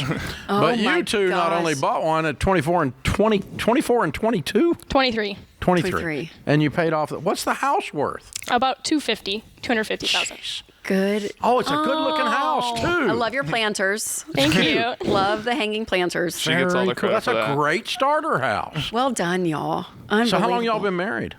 About 3 years. Okay. Just over 3 years. So a little bit into the marriage, like a year into the marriage, you went, we buy the house at that point? Yeah. And then you went, we're tearing into this thing. We're going to knock it out. Yeah, we were on the same page basically right when we got married. Okay. So how did all this Ramsey stuff infect you guys?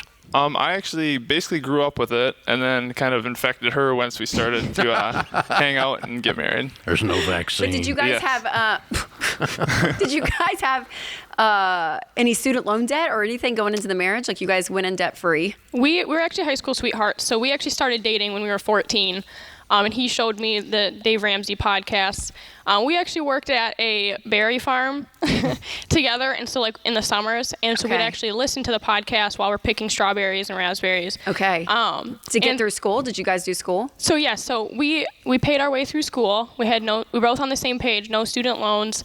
We paid through with our wedding. We paid through our wedding, so we didn't want to have any debt going into the marriage. You guys are like unicorns. Unbelievable. You're amazing. So, what's your degree in? Financial planning. Of course. And I just had a certificate, electrical certificate. Oh, yes. yeah. Yes, You got did your apprenticeship and all that. Yep. Yeah. And you're both killing it. Way to go. And what'd you pay for the house? It was two. $225. Yeah, $225. Okay. Amazing, you guys. And within 3 years, right? 2 years. Yes. 2 years, you said. Yep. 2 years. Yeah, 2 years and. Okay, so what did life look like? Because you guys are newlyweds. What did you do lifestyle-wise to Pay off $140,000 in 22 months. to pay this off? Was it just like we're going to cut everything and go intense, or do you feel like you kind of did what you wanted still and threw extra? Like how did you do it? Yeah, we didn't feel like, we were still doing what we wanted to do. We still went on multiple vacations. We actually did some house renovations. Mostly what we did was we lived on his income, and then anything I made, we just threw at the house. Okay. So we just basically lived on one income and threw my income at the house. And did it. I just figured it out. So, you know these guys on TikTok that say Dave Ramsey bought his first house for a box of strawberries? Yeah. That's what they did. That's what they did. They picked berries. That's how they did college. it. That was the Dave Ramsey plan. For, That's it. For a bucket AJ's of Berry strawberries. Oh my gosh, you guys, amazing. Wow. What do your parents say? They got to be dancing. Yeah, I think they're proud. Yeah. They're pretty sure you're not going to be in their basement. No. They didn't think we were too crazy, so that was good. Well, they both taught you to work. They taught you to live like this. Both of you, you had, that's hard work. Yeah. I mean, you're Yeah, I'm glad we're not doing it now. Yeah, if you do that, you're pretty sure you want to get an education. You're pretty sure you want to get a trade, Yeah. right? Yeah. Yep. So you don't end up there How for much life. was your mortgage every month? It was $1,236. Okay.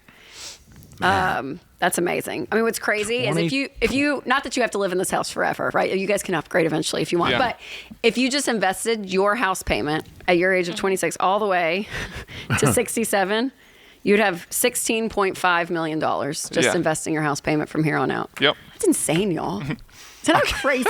Yeah. It's crazy. I have a financial calculator, so I do a lot of the financial so she numbers. knows. She knows. I know we have this new fancy studio phone. I was like, oh, I'm going to plug in those numbers. Yeah, I'm definitely the nerd. Oh my gosh. Okay, so does it feel different? I mean, it wasn't. You guys didn't have it for too long, but how does it feel? It feels good. It feels awesome. It feels free. Like we don't have it literally just felt like a deep breath.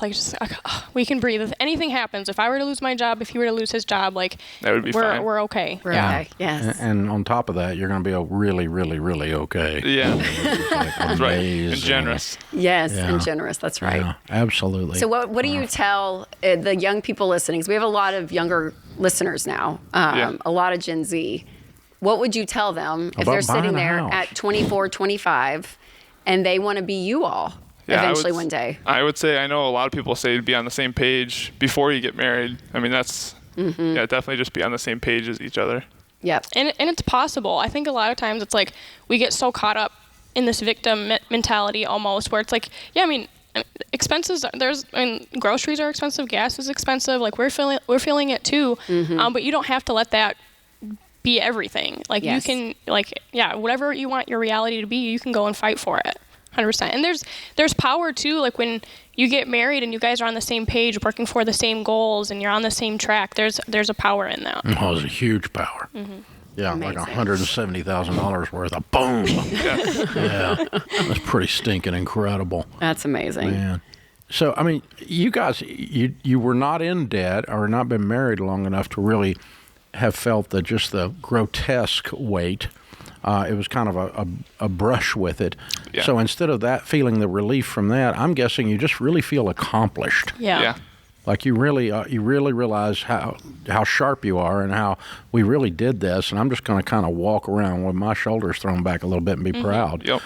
You should. I'm proud of you, and I know your Thank you. parents are Thanks. proud of you, and you're an example where all we hear is that you can't buy a house, you can't buy a house, you can't buy a house, and not only did you buy a house, but at 23 freaking years old, you paid it off. So, I mean, shut up. Hold my beer, right? Well, my gosh. when we've actually bought the house, our goal was to pay it off in hopefully less than 5 years. And it just kept kind of snowballing, and then we're like, oh, well, maybe 3 years, and then it was... It's kind of addicting. yeah, it was addicting to see the number go down. It's gamified is what it is. That's exactly what it is.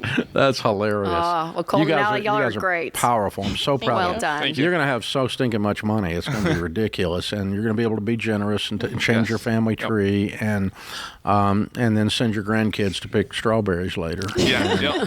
That's good. That'll be a good thing. Hopefully for fun and not for work. That's right. That's right. As a hobby. I don't know. I don't think it was good money. It's not the end of the world for 3 months. You can do a lot of stuff for 3 months, and you can pull a lot of things together. It's man, I'm so proud of y'all. Very cool. Thank your you. work ethic, your character, everything. Thank you. Stellar. Wow. Well, anytime someone wants to tell me that Gen Z is a bunch of losers, I tell them I have seen otherwise. Colton and Allie. I have seen the Colton Alleys of the world. They come in here and they stand on this stage. They work on our team, and they're absolutely incredible. We love Gen Z. Not all of them, but we love them. We do. That's right. We love the good ones. Yeah, their good ones are there. That's amazing.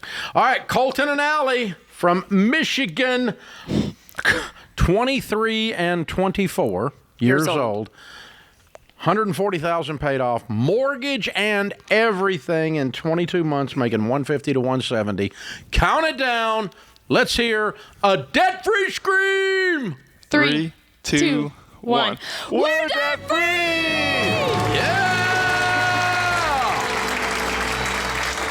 Yeah. Okay, moms and dads. I have a goal for you. Create another Colton and Allie for us.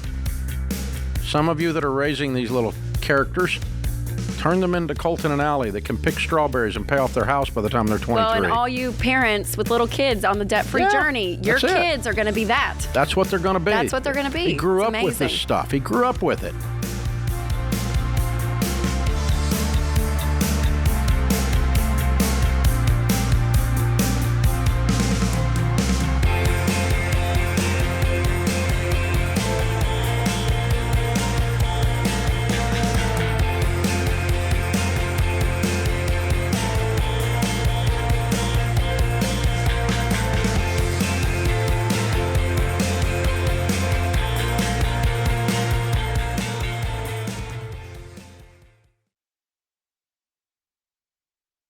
All right, let's cut to the chase. It's easy to get discouraged about crazy house prices and interest rates. But when you have the right real estate agent to help you buy and sell the right way, you'll have confidence to make smart decisions. Ramsey Trusted Agents aren't just experts who guide you through buying or selling. They're people you can trust to have your back from the first call to closing day. Find a Ramsey Trusted Agent near you at RamseySolutions.com/agent. That's RamseySolutions.com/agent.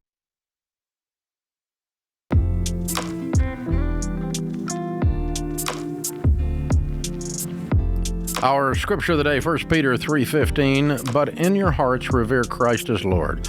Always be prepared to give an answer to everyone who asks you, to give the reason for the hope that you have. But do this with gentleness and respect. John Wooden said, if you don't have time to do it right, when will you have time to do it over? Folks, we wish we could get to every call and every question here on the show. We can't. If you have a money question and you want an answer for your situation, head over to the website. Use Ask Ramsey. Ask Ramsey is our free AI tool that is built and trained only on Ramsey answers and Ramsey principles. 3 years of this show, all the books we've written, all the articles we've written, 2,000 plus over the years, all dumped into the Ask Ramsey app, and it gives you an answer the same way we'd answer it right here on the show. Ask your question today at RamseySolutions.com, or just click the link in the description if you're listening on podcast or YouTube. Wesley is with us in Montgomery, Alabama. Hi, Wesley. How are you? I'm doing great, Dave. How are you? Better than I deserve. What's up? All right, so I'm 21 years old. Me and my girlfriend have been dating for some time now, and I am thinking about getting engaged. She goes to Auburn. She has about 5 years left in school. She's in pharmacy school, and I close on my house next Friday, and so I'm just trying to decide if it'd be wiser to wait and get engaged to her, later on in school, maybe like the year before she gets done with everything, or go ahead and do it next year, because next year will be her senior year. But anyways, she has 4 years post-grad that she has to do. So are you going to be, the house is near where she's going to do her post-grad work, I assume? So it's about 45 minutes from it. Okay. And so if you were married while she's doing post-grad work, she's going to do a 45-minute commute? Yeah, so that's what she has said, that she's totally fine with that. And she said that even if, it wasn't, if we weren't engaged or if we weren't married by then, she would live with her parents and make that drive, and it's also 45 minutes. So. Mm-hmm. Okay, so and you've graduated? Okay, so I never went to college. I'm a real estate agent and a firefighter.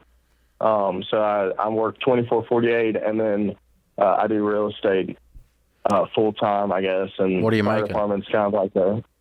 So this year I'll do 6 figures. I'm on track for 6 figures. That's both of them combined. Is that like $100,000, Wesley, or when you say 6 figures, is that 150? What does that mean? $100,000. Right at 100. Okay, perfect. Okay. And what do you make as a fire? How much of that's the firefighter? So firefighter salary, I take home without any overtime or anything around $63,000. Okay, who's paying for her college? Who's paying for her postgraduate work? So her grandparents would pay for that, regardless of if you're married. Correct, yes, sir. Okay, all right. Well, I wouldn't base a marriage decision on a 45-minute commute. So I would say, if you love her and she's the one, and you guys want to get married, do it. Yeah. I mean, get married. And so many stories. I still had some school left when Winston and I got married, and it was for a short amount of time. But I think there is something. My dad may roll his eyes at this, but there is something kind of, I think, sweet when you start off and you guys are just hustling. You'll look back on these years and be like, these were the simplest times. She was in school. Don't roll my eyes at that. That's good. I like that. Okay. I know. There's sometimes it's like, oh my God, but life is so much better when you're doing well financially.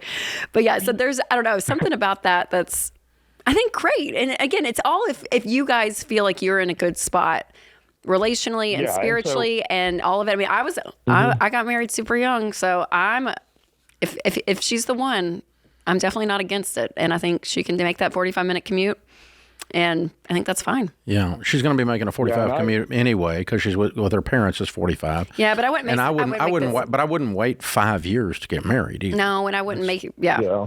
That's the thing. That's the thing for me is,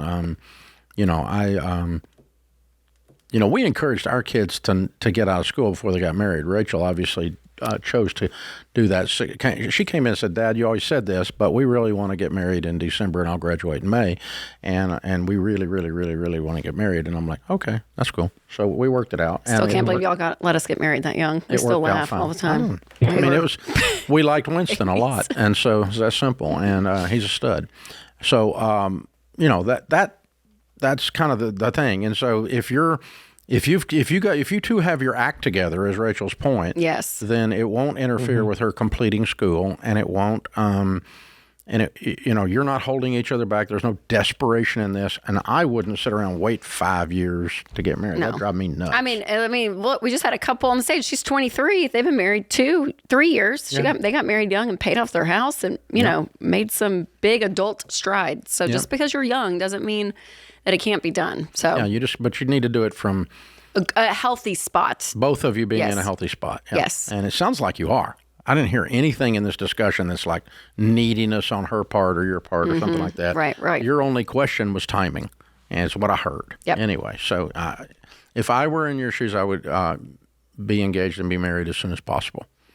within reason. And so I would not wait 2 years and 3 years and 4 years and that kind of stuff. I didn't, and I don't tell people to do that.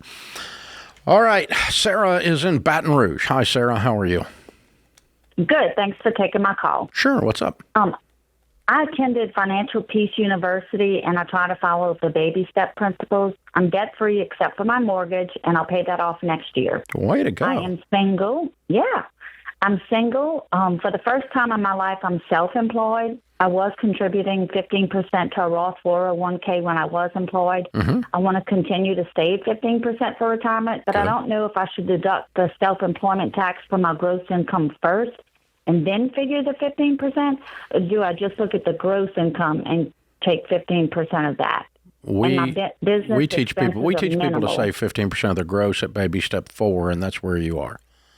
So 15% of your gross. It's same thing on if you're a W-2 employee. Before taxes are taken out, we figure 15% of that gross. It's the same thing. Okay. And you just got, with self-employment tax, you've got, when you're a W-2, you've got half of that. You pay 762 plus your 7.62%, and you've got the whole 13. The whole 13%. Right. So. Plus Medicare. And Medicare and everything. So, yeah. So it ends up being 15% plus your income tax.